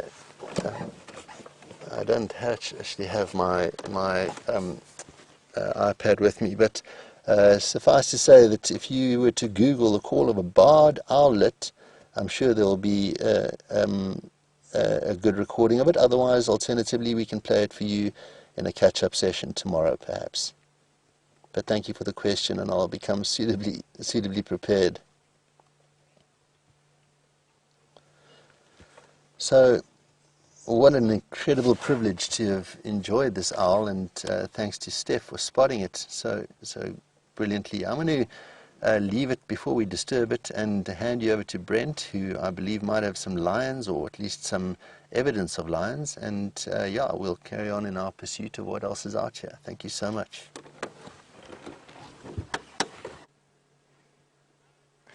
Well, yay! The Nkuhumas have come out of the drainage system. They're right on the edge, and at the moment I can only see 2 lionesses and a pile of cubs, and of course one of the youngsters has come to inspect us. Where's Mom off to now?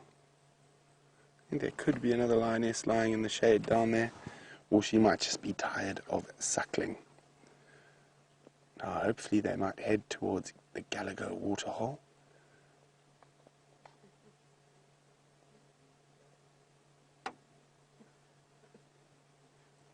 There we go, look at that. Absolutely gorgeous little backlit lion cubs.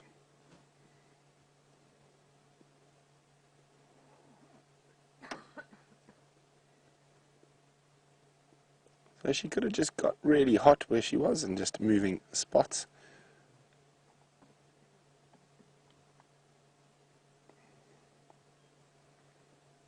I've still got that little one who's decided we're not that interesting anymore.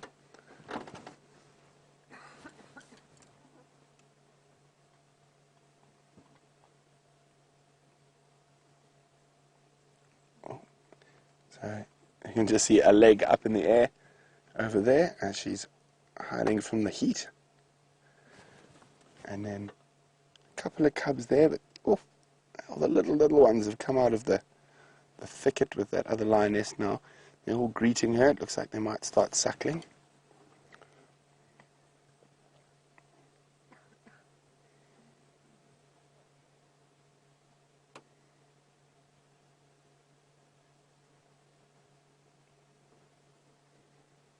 Giving them a good clean. And we've been so spoilt with the Nkuhumas recently. It's like they live on our doorstep. We are serenaded by them every evening and get to see them every day.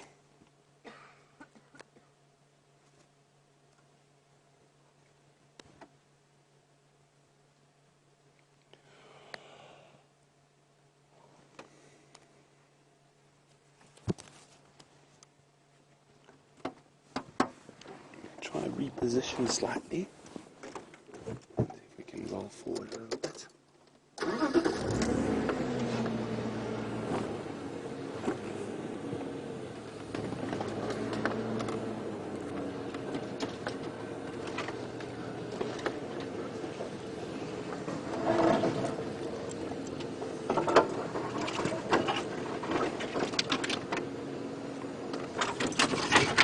How's that, Vim? Tell me when you get a gap.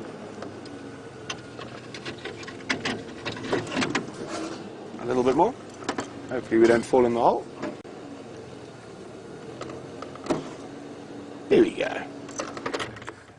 Now, James is wondering, do I think the lions get to know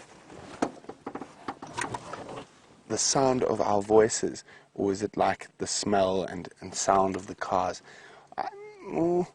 What I think is that if you speak calmly, if I had to start shouting and screaming, the lions would get a fright and probably run away. So I think it's more the tone of the voices that we use. Sorry, I'm going to be on the camera for a second. Herbie, Steph's not driving.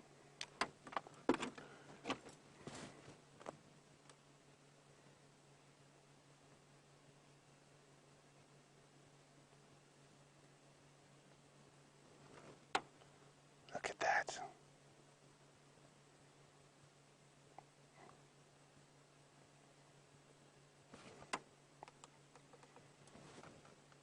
So, isn't that lovely with the backlight coming through? I hope you guys are getting some screenshots.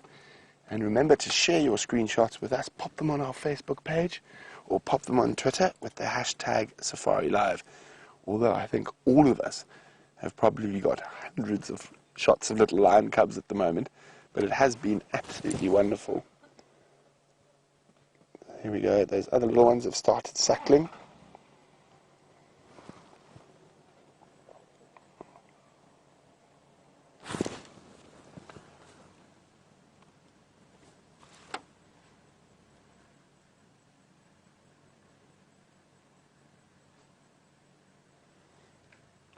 Well, it's going to be a while, I think, before these lions get moving. So while they're snoozing, let's jump back on board with Alan, who's got a great grey pachyderm.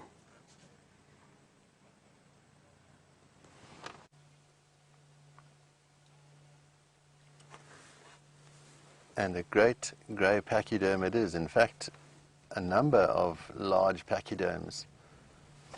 What an incredible, incredible privilege to be sitting here, almost surrounded by these beautiful grey beasts which are just going about their daily routine, feeding. Now, if you look at what that one individual is doing with the branch, which it seems to be sort of fiddling with, it's an incredibly important activity, behavioral trait that elephants actually have. And if you look at what she's doing now, she's picked up a branch which she's popped into her mouth, and if she allows us the opportunity by turning here, you'll see that branch coming out the left-hand side of her mouth, devoid of bark. So she's just milling the bark from the circumference of that branch. So it's not the woody component that she's targeting actually, but it is, let's see what she does now, using her foot to break that branch off as close to the base as possible, you know. Let's see. Incredible, the dexterity of these animals when they're feeding. So this particular cow, and I'd say it's a cow,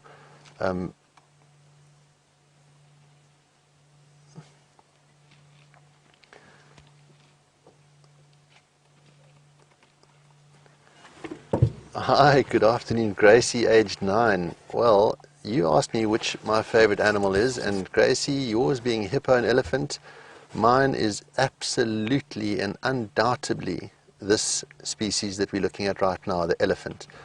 The elephants are, without any doubt, my very, very favorites, Gracie, and it's never ever gets old getting an opportunity to view these beautiful, beautiful animals, as they're just constantly on the go and they're always doing something. Brent's been trying to initiate some sort of excitement or energy out of a group of lions, which tend to do the exact polar opposite of what these elephants are doing.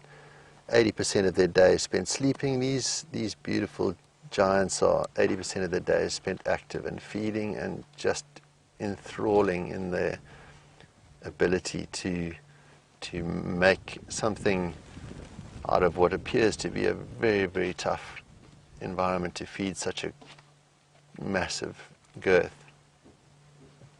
Now, this little one fiddling is trying to extract the parts of the plant that are slightly more deeply embedded in the ground, the roots and the lower portion of these plants. Now, elephants, as we were talking about, they don't just simply haphazardly blunder around shoving stuff into their mouth.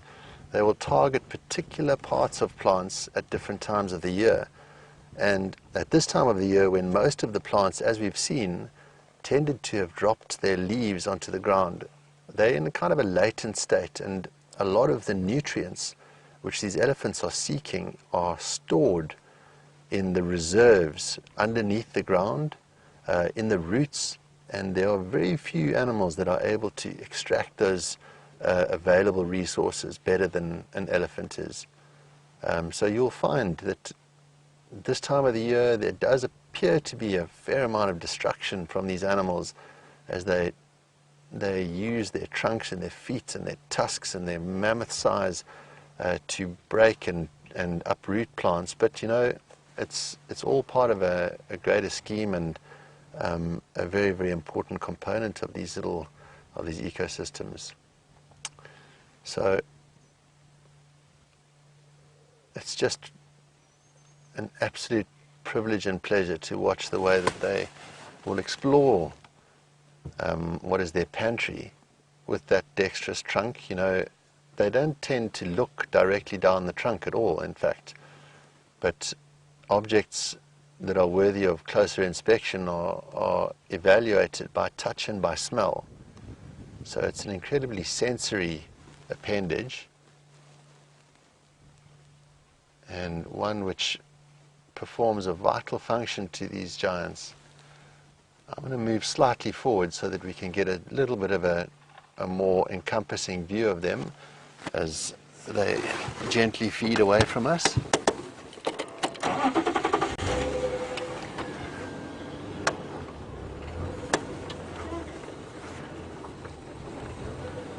Always moving very, very gently around elephants, without any excessive revving of the engine or unnecessary noise, and taking careful consideration of their body language, seeing how they react. Their tails are all swinging beautifully, ears are gently fanning, shedding the heat that is being generated in that huge body. We can see this one back onto its initial objective, and that was removing of the bark. It's just got that branch in its mouth. Having removed all of the bark, we can see the shiny, yellowy coloration of the wood beneath the bark that has had all of that outer protection removed. And the reason why the bark is targeted so much is because it is the transport system of the plant. You know, all of the nutrients that have been created in the leaves, or all of the minerals and moisture that has been absorbed in the roots, is trafficked up and down in that transport system, which we call the bark or the cambium layer. And we're watching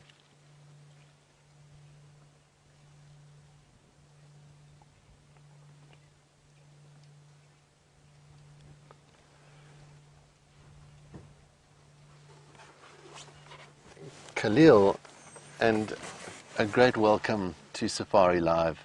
It's wonderful to have you as a new viewer, particularly on this my maiden voyage with Safari Live. And yeah, you make a point of these animals being particularly intelligent, and that you seem to love them too. You know, you're so right, Khalil, and it is just undeniable the level of intelligence that they display, emotional intelligence.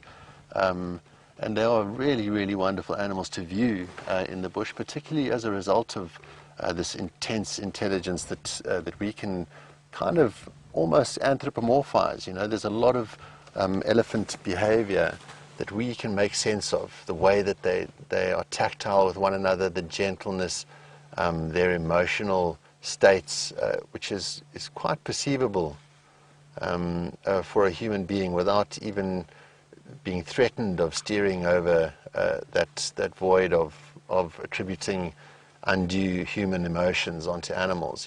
These I firmly believe we can quite comfortably attribute a great level of emotional depth to them, which is part of the reason why they're just so enjoyable to watch. So as we're watching this group of elephants gently feeding, one of the behavioral traits that seems to be quite common or quite visible here is this fanning of those huge ears, which this one seems to have stopped there. She's doing it again now. Now, if you look behind the ear as it opens up,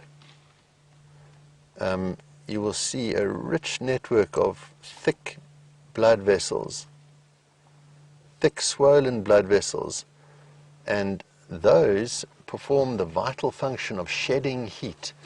Shedding, about 20% of the body heat is shed via those giant heat radiators. So the elephant, whilst fanning its ears, is cooling its body, not by fanning the outer part of its body, but by cooling the blood circulating in that radiator and then circulating that in towards the brain or towards the core, and allowing an animal who essentially needs to be out in the bush under this hot African sun for long periods of time, now in one end and out the other. That is not just what it's eaten right now. It might have been ingested 7 to 10 hours ago.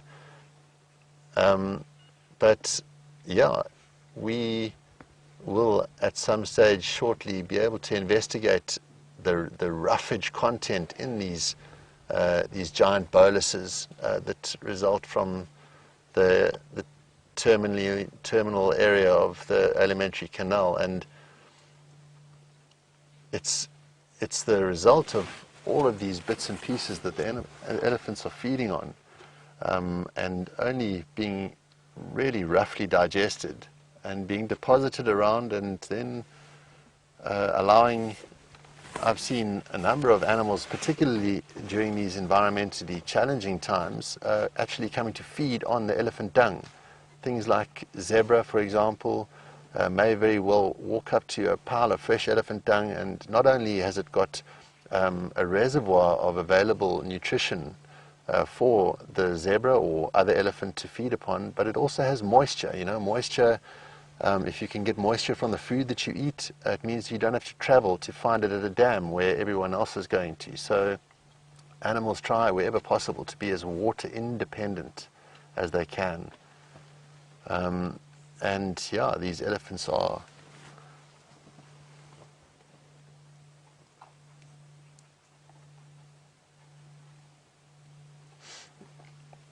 Joanne has just asked a question about whether or not elephants will wear their teeth more during these times of drought. And Joanne, that's a really, really good question, and very, very apt for the conditions within which we find ourselves here.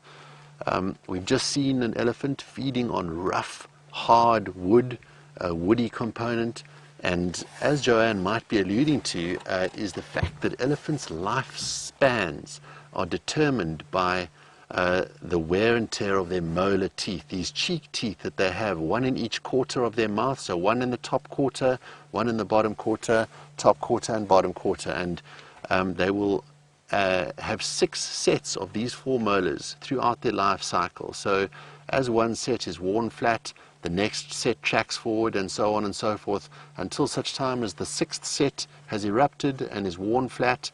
And as Joanne was alluding to, after the 6th and terminal set of teeth is worn flat, it makes the elephant less able to masticate its food, making the digestion even less efficient, and the animal will eventually lose condition and die. So, Joanne, to answer your question, you're quite right. In times where the elephants are forced to feed on rough vegetation, and perhaps vegetation that has fair amounts of soil on it, roots and things like that, which they haven't effectively dusted off. All of these will contribute to the wear and tear of those animals' teeth, and at some form perhaps speed up the eventual wear down of that final set, that sixth set of molars, causing the animal to eventually lose condition and pass. But yeah, the roughage component now, compared to a very green and lush environment, hard to imagine, in fact, you know. The summertime, the rainy season in these bushveld areas presents a completely different visture, and the elephants will be not feeding so much on the woody plants but much more on the grasses. And we watch this little calf as it spends its time investigating. Now, elephants will spend a lot of time figuring out what's good and what's not good, and these experiments and lessons will be learnt by these calves by observing older siblings and aunts and mothers, after which they'll give it a try themselves. First of all, the coordination of the trunk is difficult enough. You know, it's this wobbly thing on the end of one's nose, and to try and make it into a hand requires a fair amount of practice. So these calves, this one that we have in shot right now, is still will be getting a reasonable amount of nourishment via its mother's teat, situated between the forelegs of its mother, and it will certainly be getting a lot of nutrition and moisture from nursing. But it will be combining a fair amount of foliage and plant matter into that diet, but not necessarily, very importantly, nutritional. It'll be more exploratory and trying to make things, set things up for years to come.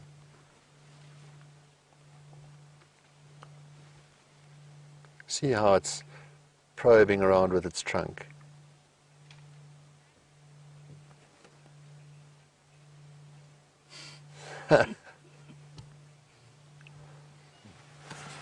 A question from Pennsylvania is whether or not I've ever drunk elephant dung juice, i.e. like Steph did a couple of weeks back, by grabbing a handful of this elephant dung, very, very fresh, moist elephant dung, and squeezing it into one's mouth.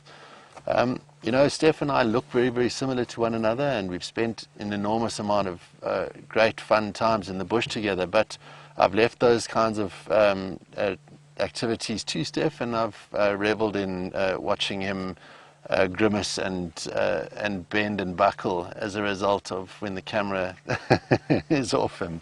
But no, I haven't tasted it, but it is something which I've perhaps never been in a dire enough situation to need to get moisture from the elephant dung. We're very fortunate enough to have this alongside us right now. But I think what Steph would have shown you, and certainly what people within this African continent have learnt, is that there are reservoirs that are available to us, intelligent species. Just as I was saying that the zebra and other elephants might make use of elephant dung as an additional food reservoir, us as humans, we may very well make use of it. You know, certainly birds would rummage through fresh boluses of elephant dung, all of those wonderful half or undigested. Oh, there's just an elephant smashing down a tree next to us. This Ellie looks like a young bull, perhaps, has just leant effortlessly, or it might be a cow, effortlessly against a tree, pushed it over and walked away from it, which I will not judge her for, because there's a youngster coming up behind her who may enjoy the partially uprooted presence of that tree now that has been performed by its mother. Yeah, well, let's go across to Brent with those lions and see if he's got anything to add. Otherwise, we'll certainly be enjoying our time with these beautiful animals.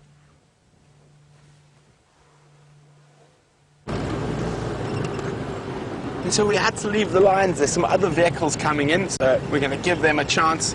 Hopefully they'll pop out into the open before the end of the sunset safari. Now I'm going to disappear off air for a while, and we just got to shoot the last of some stuff for Nat Geo, and we're going to go do that in the glorious golden light to make, and I'm going to make sure I'm using my good side, not my bad side. And while we do that, Alan's going to look after you, but while I'm heading there, you're more than welcome to stay with me for a little bit. I'm going to go do a quick swing past Sydney's waterhole, see if there's anything there. Hopefully there might be. Now I'm obviously fishing. I'm hoping that the wild dogs just pop up miraculously in front of me, as I do every day as I drive out. I hope for wild dogs. And today I was lucky, and they did pop out in front of me. And I will share some pictures and maybe some videos of the wild dog puppies I'm going to go see on leave. I'm on leave after tomorrow morning's sunrise safari, and of course Jamie will be back to look after you in my absence, as well as Commander Bond will be returning soon from his travels in Kenya. I'm sure he will have many stories to regale you with. Now, I'm quite jealous of Jamie at the moment because she's seen the wild dog puppies and I haven't. And they grow so quickly.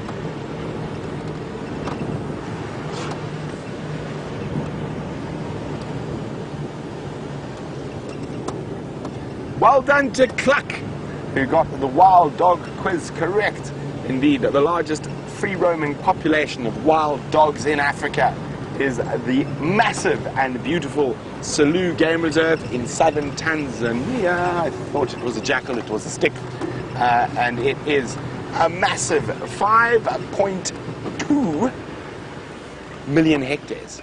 So it's bigger than the Greater Kruger. It is one of the largest game reserves in Africa, and estimated over 1,500 dogs reside in that reserve. So that is the biggest meta population of wild dogs in Africa. Other really strong meta populations of wild dogs are, are the Chobe Okavango, that whole northern Botswana. There's estimated to be about 600 dogs there. Another large population of wild dogs is the Kafue and the game management areas that surround the Kafue National Park. Another massive national park, 4.2 million hectares. So those are the three largest free-roaming populations of wild dogs left in Africa. Unfortunately, you need about 400 or so for it to be a sort of a viable population of wild dogs, and the biggest threat is a lot of the populations of wild dogs outside of those three main areas are not very big. The Kruger, about 15 years ago, was about 450, and then there was a massive crash due to canine distemper and rabies, and they actually dropped down to less than 100 wild dogs. But the population is up again, not quite as high as we would like it, but it is sitting around 300. So hopefully in the next 10 years it jumps to 3,000. We can only wish, can't we?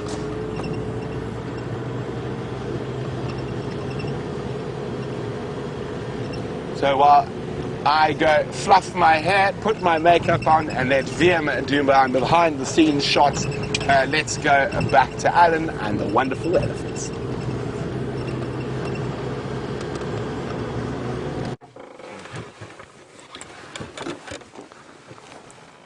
And welcome back once again. You know, we just have had such a beautiful half an hour or so with these animals.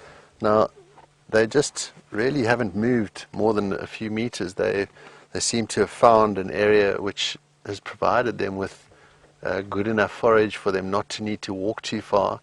And this beautiful cow close to us is really found one of the more palatable trees. If we get in tight with, watch how she moves her trunk quite gingerly into the branches, and there's a reason for that. This is a buffalo thorn, a buffalo thorn tree, and a screaming vocalization from another portion of this group. But this elephant cow is feeding on this buffalo thorn tree, and it is a tree which is highly nutritious and delicious and enjoyed by all manners of herbivores and browsers, and elephants are no exception to this, which is part of the reason why this tree has got such an incredible array of armaments. It is a leaf which is delicious even to the human palate, and these elephants certainly will relish the opportunity of finding one with leaves still on it, as they tend to shed their leaves at this time of the year. And this cow has found a fairly leafy one, but these thorns are incredibly sharp, and one small hooked thorn at the base and a very sharp, long, straight thorn which emerges from it, and there's a nice tight shot of it, and the characteristic zigzagging of the branches, which is perhaps where one of the traditional beliefs about this tree emerges from. It is believed to repel lightning, and maybe it's because of that sort of zigzag lightning bolt shape to the branches that it is certainly believed that if you plant one in your yard, that it will repel any lightning bolt that may at some point to strike your house, which I suppose, if one looks at the statistics of lightning bolts striking small round mud huts, you would actually have a perpetuation of that myth fairly effectively.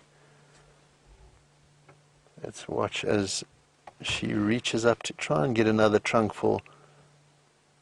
Now, as I was mentioning earlier, the trunk, although it is very, very tough and hardy, it is still a sensory appendage. So when this elephant is feeding, or any elephant is feeding, they're doing so via touch and by smell. So it is still something which it needs to pay attention to when reaching up into these thorny branches.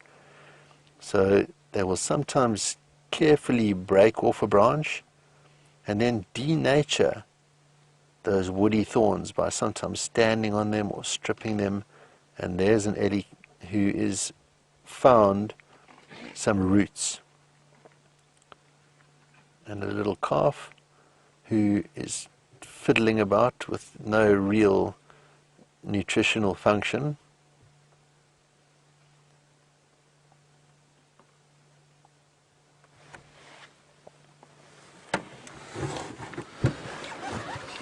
A question from Marco about whether or not the elephants that we are viewing ever leave the reserve. It's a great question, Marco, and one which I think needs a good explanation, because we are part of, I guess, two reserves. We are in a private component of the greater Kruger National Park, so we enjoy this incredible privilege of viewing these animals in an open safari vehicle as you are experiencing it with us, perhaps with the opportunity of driving off-road if necessary, or if a sighting requires for it to happen. But there are other parts of what is this vast 5 million acre expanse of land, the Kruger National Park, which we don't enjoy such privileges. You are then, because of the public nature reserve, you need to stay on the road. So the elephants that we're viewing are free to move at any stage to various parts of the Kruger National Park, as we have no fence separating us from that beautiful and iconic reserve. But elephants only really move for the purposes of food and water. So they have a home range within which they will know intimately where to try to spend time at various times of the year. For example, this breeding herd of elephants that we're viewing now, their movements will be determined by the oldest and most experienced female. We would refer to her as the matriarch perhaps, but she, over her perhaps 40, 50, 60-year life, has accrued an enormous amount of information that she has experienced times just such as this, where we have had a failed rainy season, where we have moved into perhaps a dry cycle and so on. And it is up to her to manage the movements of her group, those younger elephants who would benefit from that resource of knowledge that she has. So definitely they can move eastwards into the Kruger National Park, but we do have a fence that for their own safety prevents their westward movement outside of the Sabi Sand Game Reserve and into what would present a really significant human-wildlife conflict.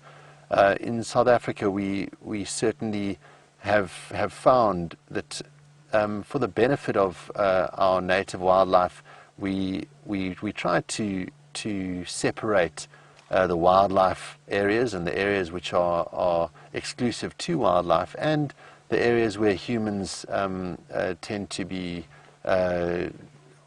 trying to make use of the land for other forms and purposes, like farming and towns and so on. As you can imagine, we've seen these elephants, these animals that have this vast appetite, trying to get as much as they can from what appears to be a fairly nutrition deficient environment.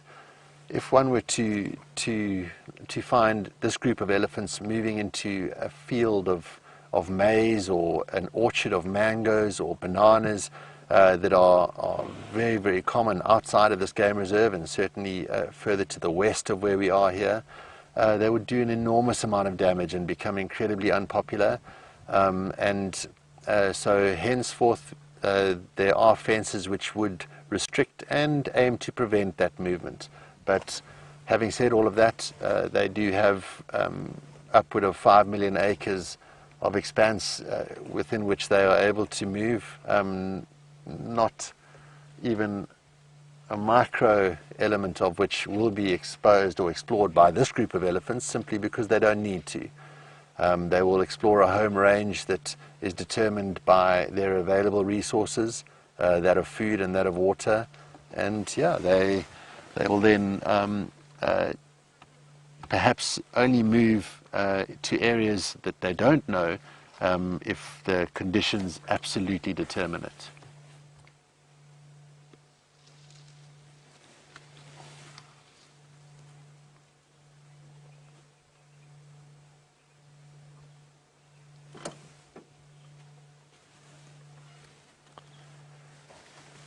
Adam has just asked a question, at what age baby elephants start exploring the floral component of their diet, so adding things like leaves and grasses and things to their diet in addition to their mother's milk.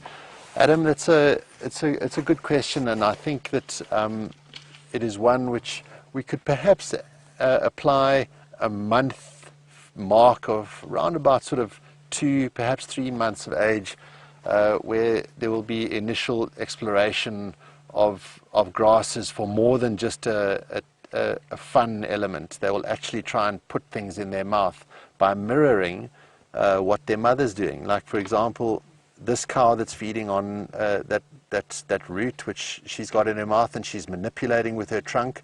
There will be a calf nearby watching what she's doing, and it will then perhaps pick up a piece of wood which has been partially chewed, and it will then attempt to perform a similar function. So from about sort of 2 months of age, but certainly it's not a critical nutritional addition, and so at this time of the year, the younger calves will get very little nutritional value from the food availability that they have, and they may very well tend to pick up articles of their mother's dung or their aunt's dung and populating that massive tract, that gut, which requires on fermentation with microbes, the bacteria that they require for the fermentation of all of that plant matter that they're putting in their mouth.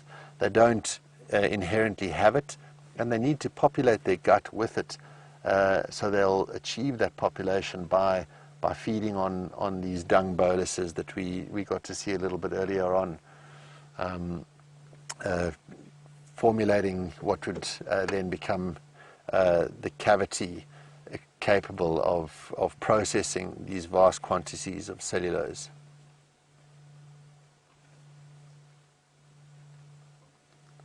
Quite often it's just wonderful to sit with elephants as they go about this.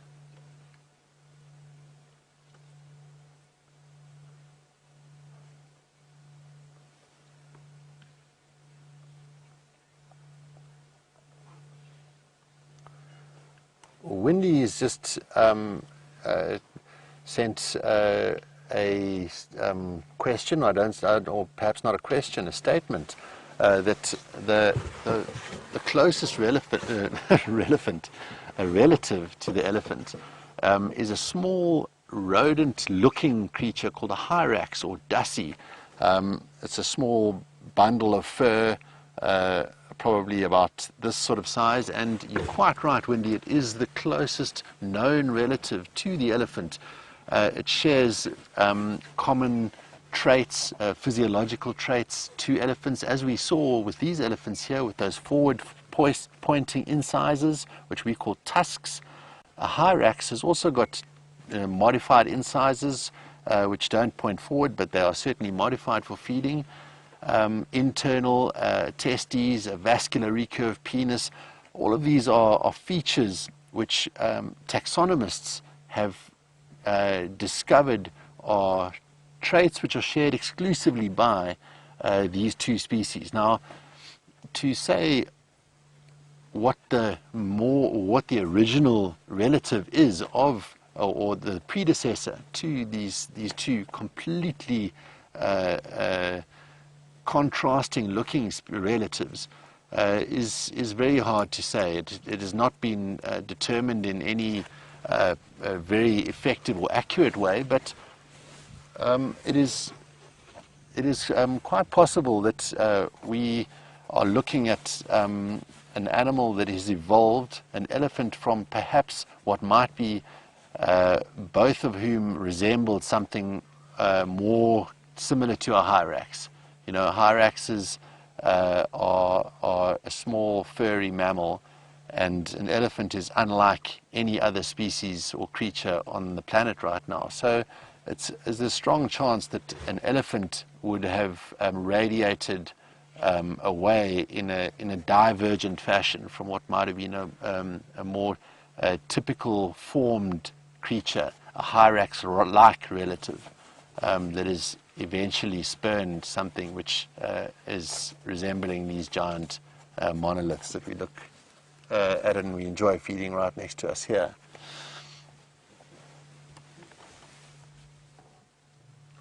If we look at that cow, and we can notice that forward-facing incisor that I was talking about, the tusk, it is along with the trunk, quite an important tool used during feeding. When elephants are feeding, it is not critical. Elephants, and in fact there was a cow in this group who didn't have any tusks. It's not critical, but it is a helpful addition to their feeding armory. They'll use that tusk for a variety of functions, one of the more common of which is to pull a branch across the tusk and then lift the head, thus snapping the branch and making it available for shoveling into the mouth. The tusks are also used for chiseling away at bark, forming what would essentially be the removal of that vital transport system of the trees themselves. Having fed upon the cambium layer of this particular tree in front of us, this knobthorn acacia, it, as we can see, has been completely ring-barked.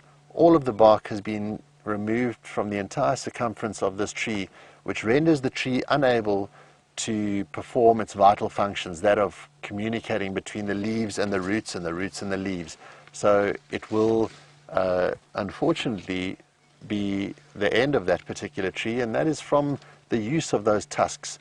I'm going to go forward a little bit, and we're going to get to examine where the tusks have actually made an impression on the wood beneath them.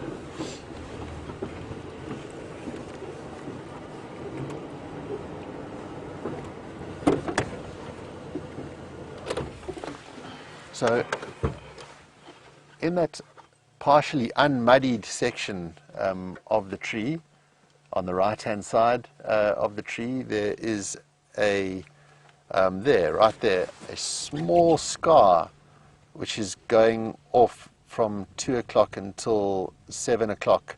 That small marking on the wood would have been created by that forward-facing incisor, that forward front tooth of the elephant, the tusk, and it would have used the tusk to incise into and between the bark and the wood.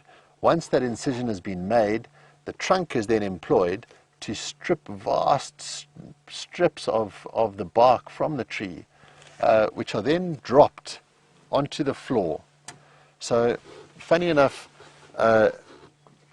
as we look around the base of this tree, having the understanding that elephants have eaten the bark, and you've got my shiny bald head in the way. Let me just, yeah, there we go. So we have all of this bark which seems to have been strewn about the base of the tree. So then that begs the question, why would this elephant have torn off all the bark if all it's going to do is toss it around at the bottom of the tree and not appear to have eaten it? But in actual fact, it has consumed the important part of the bark. The rough outer side of the bark contains no nutrients whatsoever, and it is there simply as a protection to the tree itself. But that reddish, more fibrous part of the tree beneath the external bark is the transport system, and that is what is targeted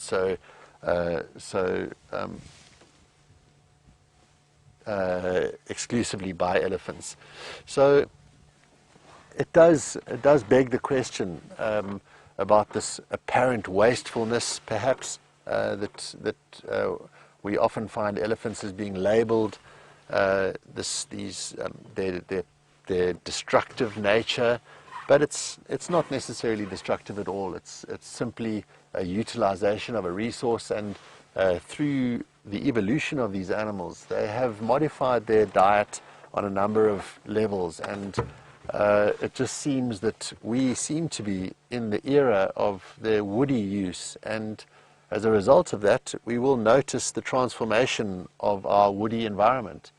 It may transform it back into a grass-dominated savanna at some point, but these evolutionary and geological timeframes are extraordinary, and for us to pass judgment onto these great animals is really not something which we are able to do right now. And I think it is more important for us to learn and observe and just watch the way that they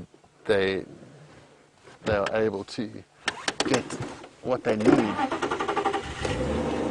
as this cow is reaching.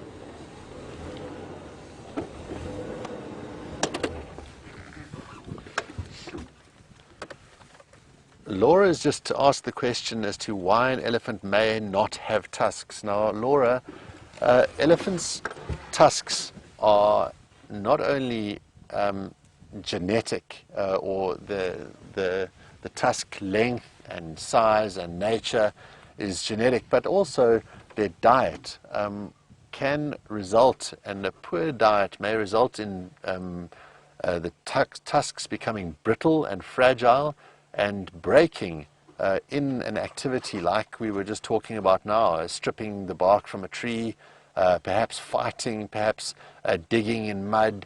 Any of these types of activities one may find can fracture or break a tusk, just as we might if we bite onto a hard piece of popcorn, crack a tooth.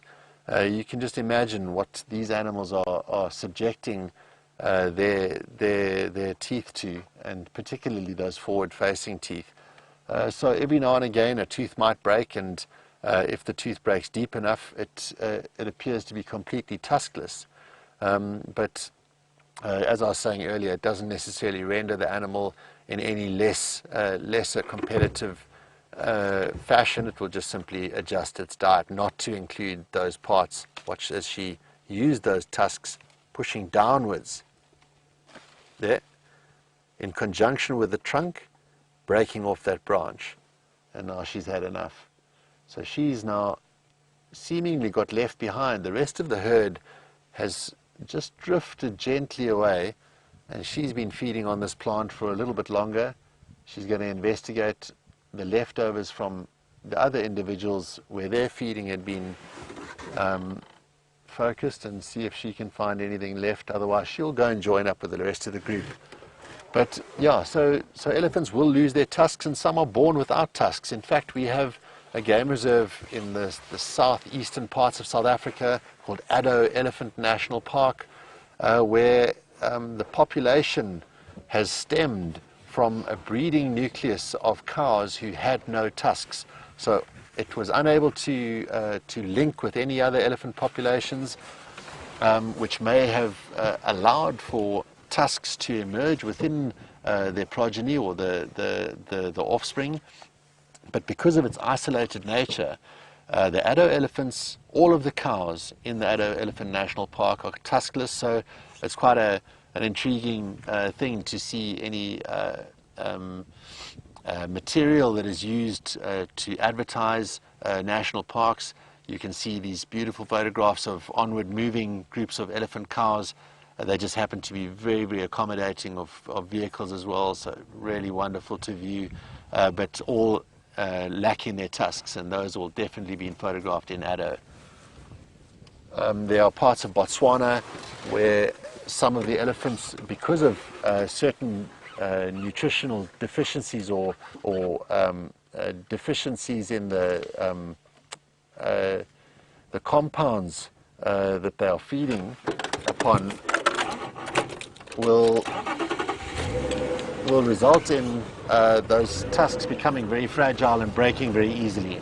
So there are a number of parts of Botswana where cows will also be relatively tuskless. So quite unusual, you know. Again, probably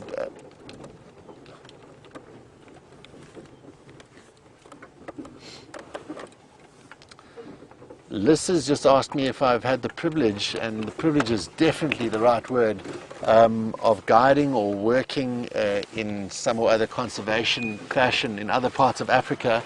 And Liz, yes, it has been a great privilege of mine to have been involved in a number of different conservation properties and wildlife lands throughout Africa.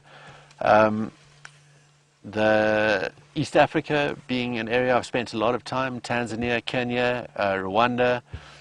I've worked in game reserve in Malawi, Botswana, Zimbabwe, Zambia. So an incredible array and diverse number of game reserves that I've had the privilege of visiting and working within, and all of whom presenting such an amazing tapestry of different organisms to learn about.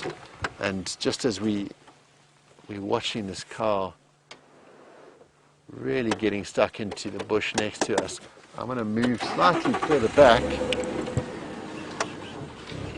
just as she's trying to really heave out one of those roots. I'm sorry that the sun is really pretty poor in its positioning right now, but that may be better. Now, just look at the way that she's using her foot and tearing out what was the foothold of that plant. The plant being not one of the more palatable or choice species targeted by elephants, but obviously one of the previous elephants has managed to expose those roots, and she is now capitalizing on it, really heaving those roots out now. Let's just have a look at what she does. She's getting down with those tusks on her basically her wrists.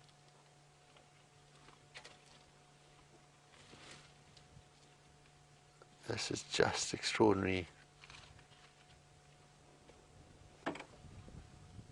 And you just watch her little calf fiddling aimlessly with that leaf. Again, not really particularly interested in any kind of nutritional sort of elements of it, but the more practice. The leaf that she's eating from is from an apple leaf, which is a really, really tough, leathery leaf surface, highly difficult to digest, and for all practical purposes, not particularly useful to the elephant. But it is certainly, even though, like perhaps my children, not really paying the greatest amount of attention tangibly, but will be definitely learning from what its mother's doing. Now, you can see that the calf is now getting stuck in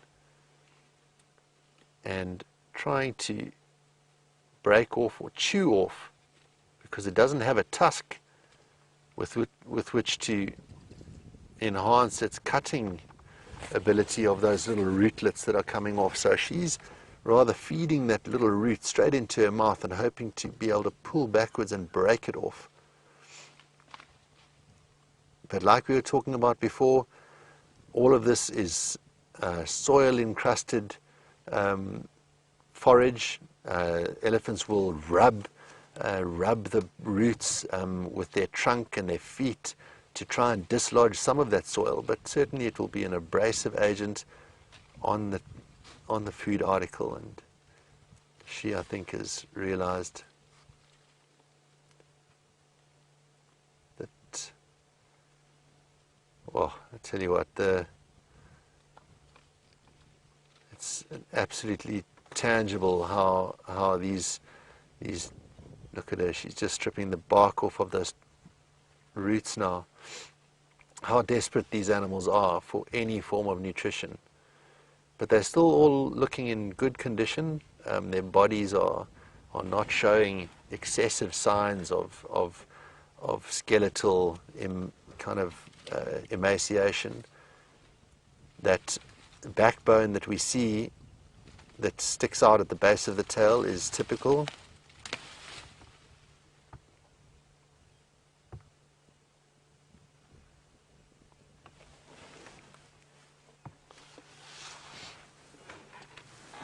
Now, Thomas in Pennsylvania has just asked, we were talking about this group of elephants that seem to be spread out over an incredibly large area. Thomas, the herds of elephants are an incredibly nuclear structure, which tend not to like to be separated too much by distance. But during times where feeding availability is sporadic and widespread, there will be situations just like we're seeing now where they do get separated, perhaps even visually. But Thomas, rest assured that these giants are well ahead of the game, and they are able to communicate over incredibly long or great distances. Some of which we can hear in these loud, explosive trumpets that we enjoyed a little bit earlier on in the sighting, as perhaps one calf got separated, screamed or squealed. That scream or squeal is quickly responded to or reacted to by one of the bigger cows, who will rapidly come and find out the origin of that fear or of that concern, and be sure to take care of the youngster who originated that squeal. But even beyond that, elephants are capable of communicating via means of infrasound, which is these low frequencies, rumbles that can be heard amongst elephants and link populations of elephants many, many kilometers apart. So there's no fear that the fact that this little group of two feeding on their own is necessarily in any danger or excessive danger resulting from the potential of predators at night. You know, one might find that as it gets darker, oh, see, she's picked her trunk up there, examining some information that's come to her on the wind. Just look at that foot, the left foot up. And now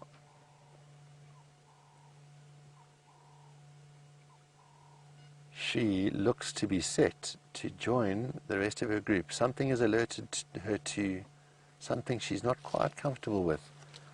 And she looks as if she's going to move off now and perhaps join the rest of the group.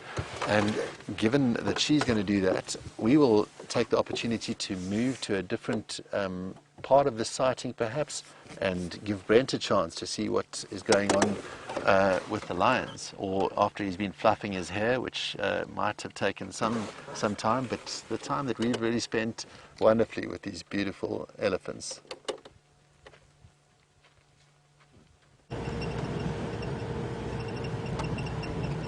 You can see salon quality, you know. Of course, it's our special hair products we get out here in the African bush. It's called good old dirt. The amount of dust and leaves, spider webs, it's what gives my hair that salon quality look. But anyway, jokes aside, Willem and I decided we started the morning so wonderfully with young Sindile. Hopefully we can end the evening in the same fashion. So let's go have a look if he's still about. I'm really hoping he hasn't. Oh, I'm sitting on my mind. That is why you can't hear me. There we go, Vim. We're back. Not? I accidentally put it on the muted. No? Now it's on the muted. There we go. Okay. Now I should be back. Sorry about that. So I was saying, what gives my hair its salon quality is all the dirt and spider webs and leaves that we get out here in the African bush. Oh, look at that. Isn't that absolutely cool? We lost it again. I think it's this connection. Again. Yeah, it's the connection. And all good film crews, we have tape. So, Vim, please may I have some tape quickly? Maybe a cable tie. Ah, there is a vehicle there. Thank you very much. Ah, there you go. I actually think it should be okay.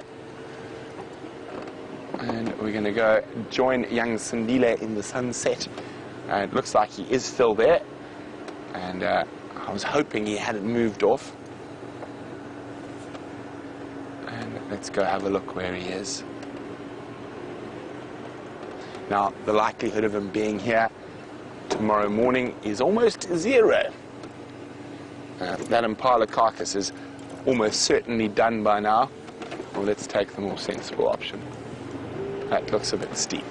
We'll go on the more sedate option round.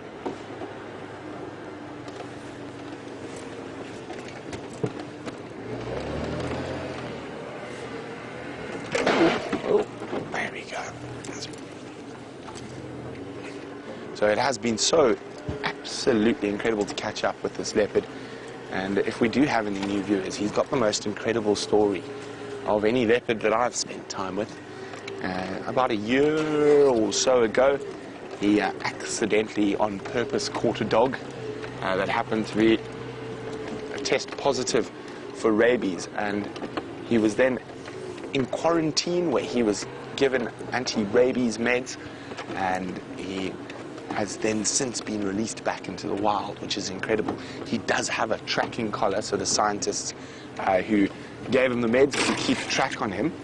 Now, I know a lot of you have been quite worried about the tightness of the collar, and Gerry, the scientist, I came out with him today so we could inspect to see if it was too tight or whatnot, and it's fine. So there's about 2 fingers.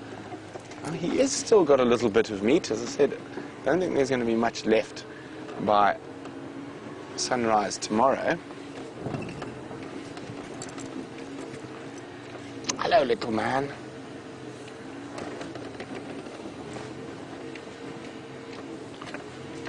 Then tell me when you get a gap. So he's in a little bit of a difficult spot. I think it might be better from the other side. Oh, actually, let's see, is there a hole? I don't think so. Is that a hole there, Vim? Okay, there we go. So he's spoilt us so much that I suppose he deserves to eat the remains of his kill in a bit of a thicket.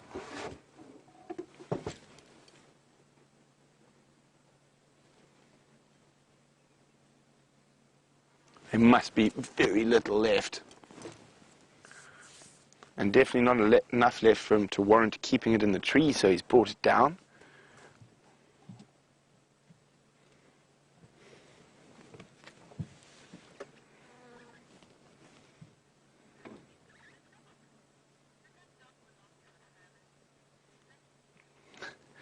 Hi, Finn. Finn's 8 years old. Finn would like to know, how did he get a dog? So, unfortunately, Finn, when dogs get rabies, it makes them very sick. So they wander away from their homes and sometimes into the game reserves. So it was a sick dog who was confused, and it came into the game reserve. So I'm sure maybe it might have belonged to a family, I'm not sure.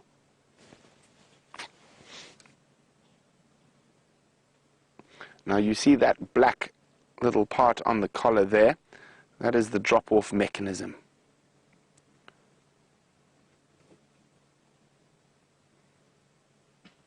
So it's magnetic, so when it gets too tight or the battery starts failing, that magnet will become, I don't know, I'm not a very good, VM probably knows a lot more about that than me, and it stops being magnetic and releases.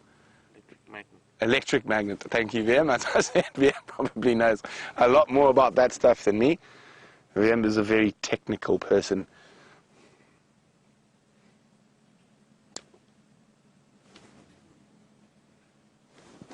Now, this isn't the best view. I'm going to scoot around to see if we can maybe get a better view from the other side.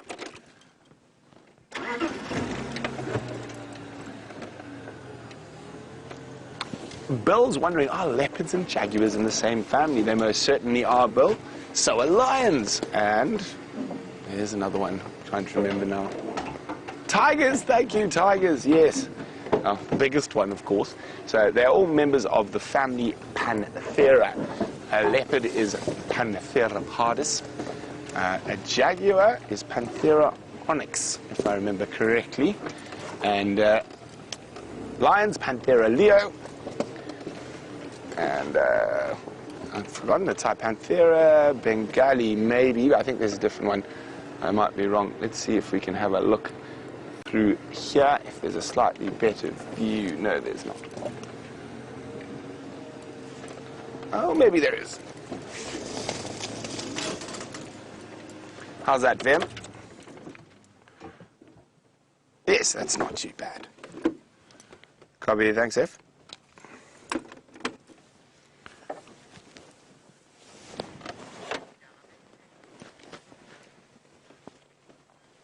Look at that. And it's got the head there of that young male impala.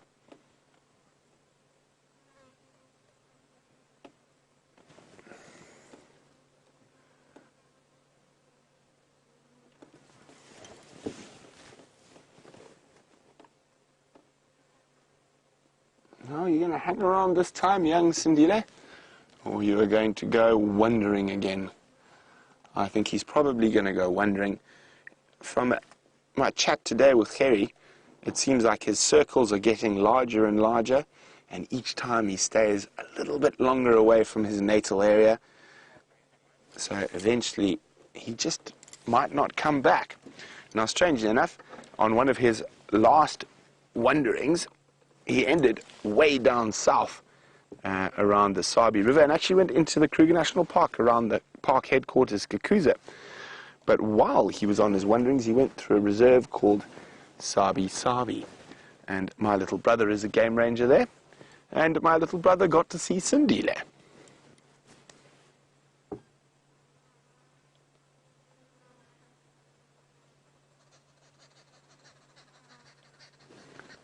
Well, let's see if the arrow-marked babblers start to mob him. Sometimes they do. can hear them babbling away.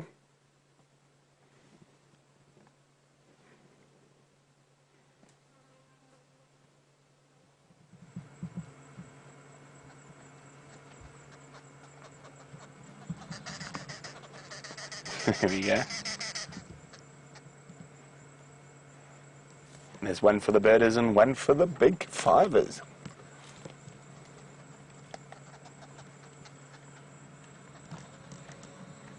Now, he was most entertaining as a youngster, trying to catch birds out of guarri bushes and literally falling through them.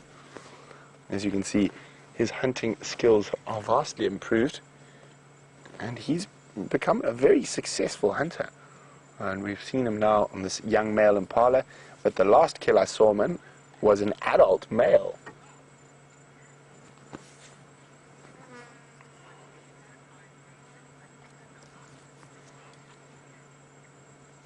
Hello, Rob, who's in New Jersey. Rob would like to know, why are cheetah endangered and leopards not? Well, to say leopards aren't endangered isn't entirely true. It completely depends on the area. Leopards have been locally extinct in a lot of areas, and I think there's a lot less leopards than a lot of people think there are. They are considered threatened now in Africa, but the reason they are less endangered, there's a couple. Firstly, they're far more adaptable, and they are able to eke out an existence on insects and birds eggs, and a great example of that are the leopards of the Western Cape Mountains. Now, just because of their diet, their body size is much smaller. A big male here can be generally between 75 and 80 kilograms in weight, and a big male leopard in the Western Cape Mountains is considered massive at 40, about Karula's size. Now, and a female can be as small as a caracal there, 12 kilograms, 15 kilograms. So a lot to do with the leopard size, to do with their diet and prey availability. So, of course, the leopards in this part of Africa are very spoilt. Lots of impala, steenbok, nyala, bushbuck, duiker, all to feed off. But the main reason for cheetah being endangered, apart from the obvious human influences, loss of habitat, illegal shooting, poaching, is the fact that they are over-specialized. So about 10,000 years ago, through genetics, they can trace cheetah to less than, I think it's 20 individuals in the whole of Africa. So all cheetahs have come back from that. Now, what happens in that is there isn't very much genetic difference between a cheetah in the Kruger and a cheetah in the Masai Mara. And you can actually take a skin graft from a cheetah in the Kruger and put it on a cheetah in the Masai Mara. Now, what happens with that problem, well, the main problem with that is immunities to diseases and things like that. There isn't a lot of difference. So a female cheetah can't choose to mate with a male who's immune to that because their genetics are all so closely related. Cheetah are probably just one of those unfortunate failed arms on the evolutionary branch, or on an evolutionary branch. And even without human beings, they probably would have become extinct in the next 5,000 to 10,000 years all by themselves. So in becoming over-specialized, they've become very fast, but the problem with that is they've had to evolve as a light bone structure, small head, not big jaws. So any small injury to them as well will cause them not to be able to hunt, and that will spell a death. Also, in losing a lot of power and strength for speed, they are very far down the pecking order of predators. So they are well below lion, leopard, hyena, wild dog, and I've even seen a group of about 60 vultures chase a cheetah off its kill. Now, it's so scared of being injured, and an injury can have such a massive effect on cheetah that it will move off a kill for vultures. And I've never seen it personally, but I've read records that a group of black-backed jackals have managed to mob a cheetah off its kill as well. So I hope that helps explain that a little better.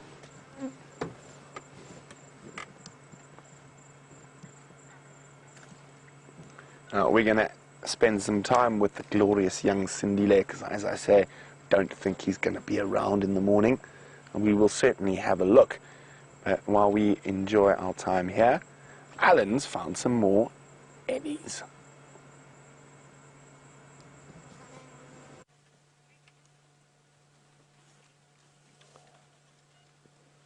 So I believe that you've been listening to Sindile crunching up the skull of an impala, whilst we've been sitting here with this beautiful female with these giant, long, thin tusks, crunching up what is a sickle bush with an audience of 2 calves.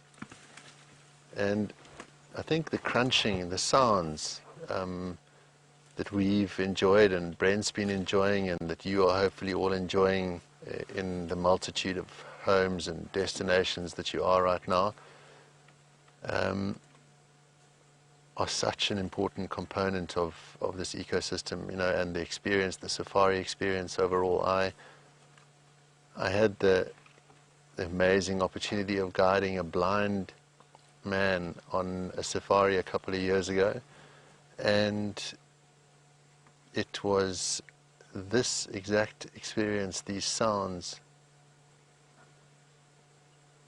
the cracking of the branches and the chewing and the exhalations and the elephant dung boluses dropping onto the ground. All of these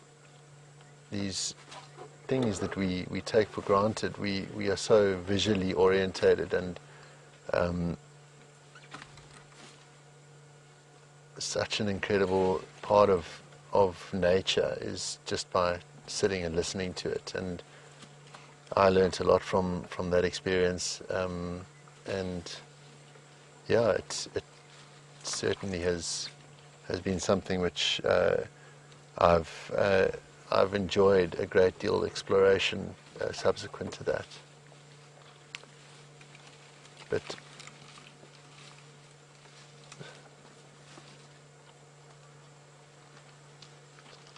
such a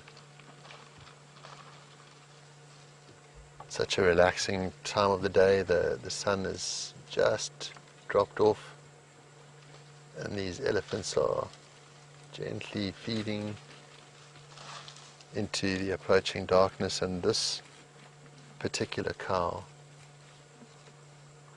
is now attended by her 2 youngsters, perhaps calves from different generations, and they are enjoying learning from what she's provided for them.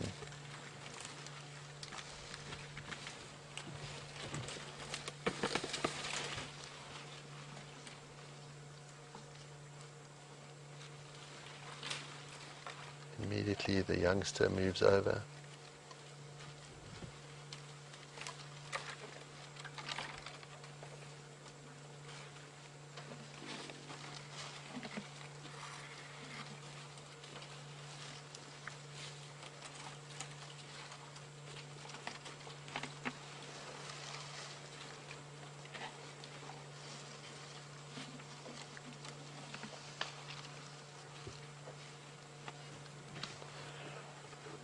Karen has just asked if I have a favorite memory,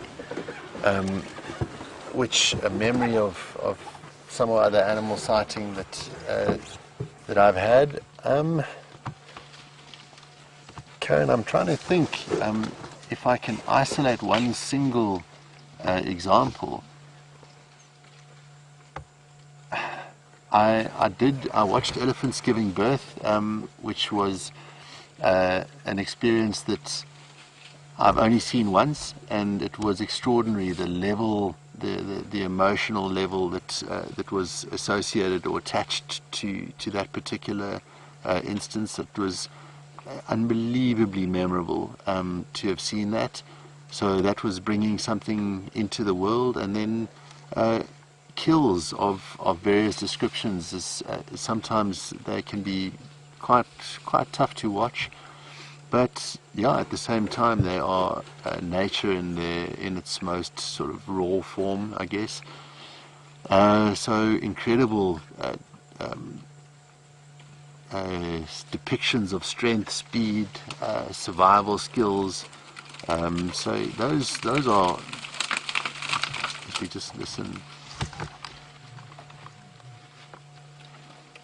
to this elephant cow knocking off another tree. Yeah, so it's actually hard to pinpoint one single moment. I think species, to me, I have perhaps got soft spots for, which because of the amount that I've learned from them, the amount of enjoyment I've had spending time with them, and as I said, elephants being right up there. There's a small animal called a meerkat, which we sadly don't find in this particular part of South Africa, but they occur in the more arid regions and in parts of arid sort of western South Africa and then up into Botswana. They can be extraordinary little creatures to spend time with, watching their little societies and their social engagements. Really, really interesting. And then up into equatorial Central Africa with the great apes, the chimpanzees and the gorillas, massive bucket list sightings. So it sounds like a real cop-out of an answer, but I truly can't identify one single event for me that has been kind of a favorite, if you like. But I've enjoyed spending time, and I never get bored of spending time with any of these animals, and particularly those who interact socially. They really, really are wonderful to watch.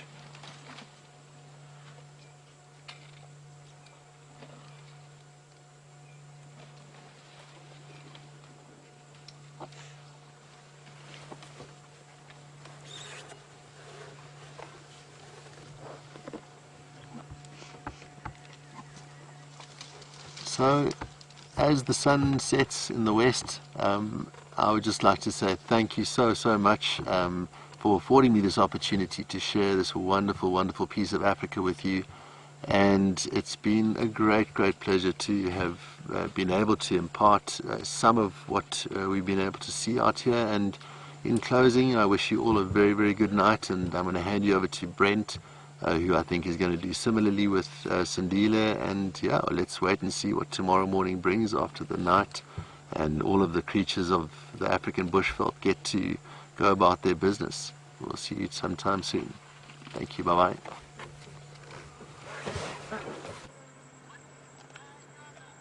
Well, there's not much left of that impala.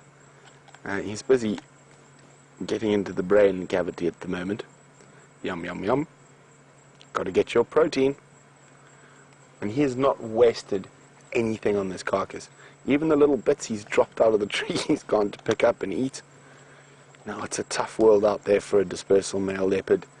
I'm quite happy he's going to leave here if he goes on another long wander with a nice full belly.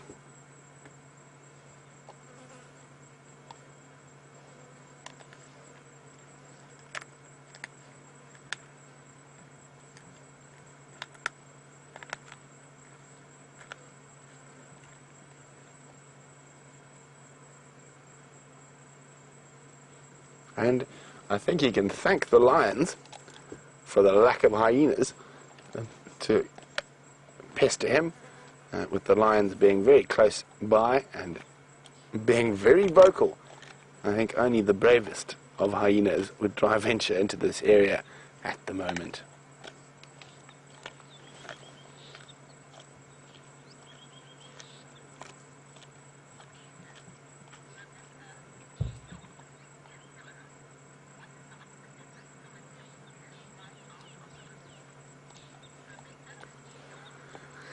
Hi Rebecca, and welcome to Safari Live.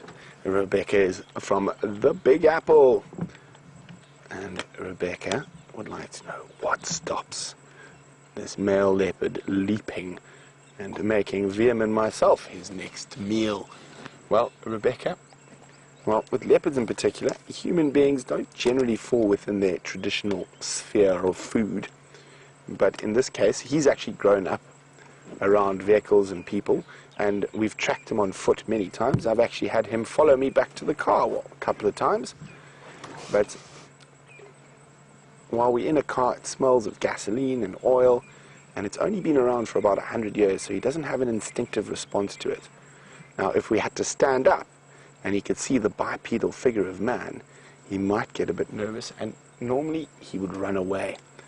And of course we don't want that, and we don't want him to attack us either, so we always drive very carefully and very respectfully around these animals, and that gives us the chance to see into their incredible lives out here in the African bush.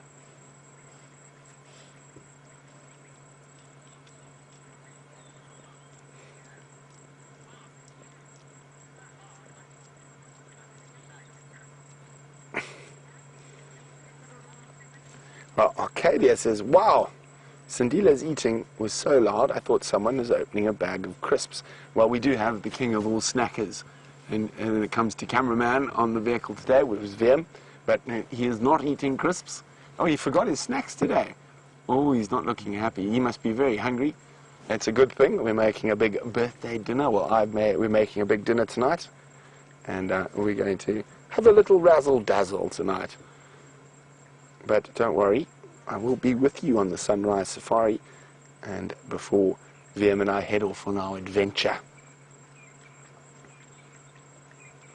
So, I know you guys, some people might be a bit grossed out, but what he's doing at the moment is actually licking up the brains. Of course, they're not very hard or chewy, and a very good source of protein. Who knows? Maybe it'll make him smarter.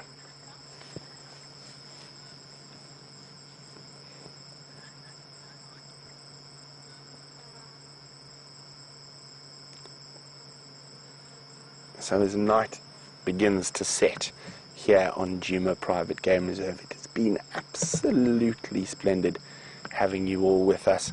And I know VM and myself have thoroughly enjoyed taking you on an adventure through the wonderful place we call home.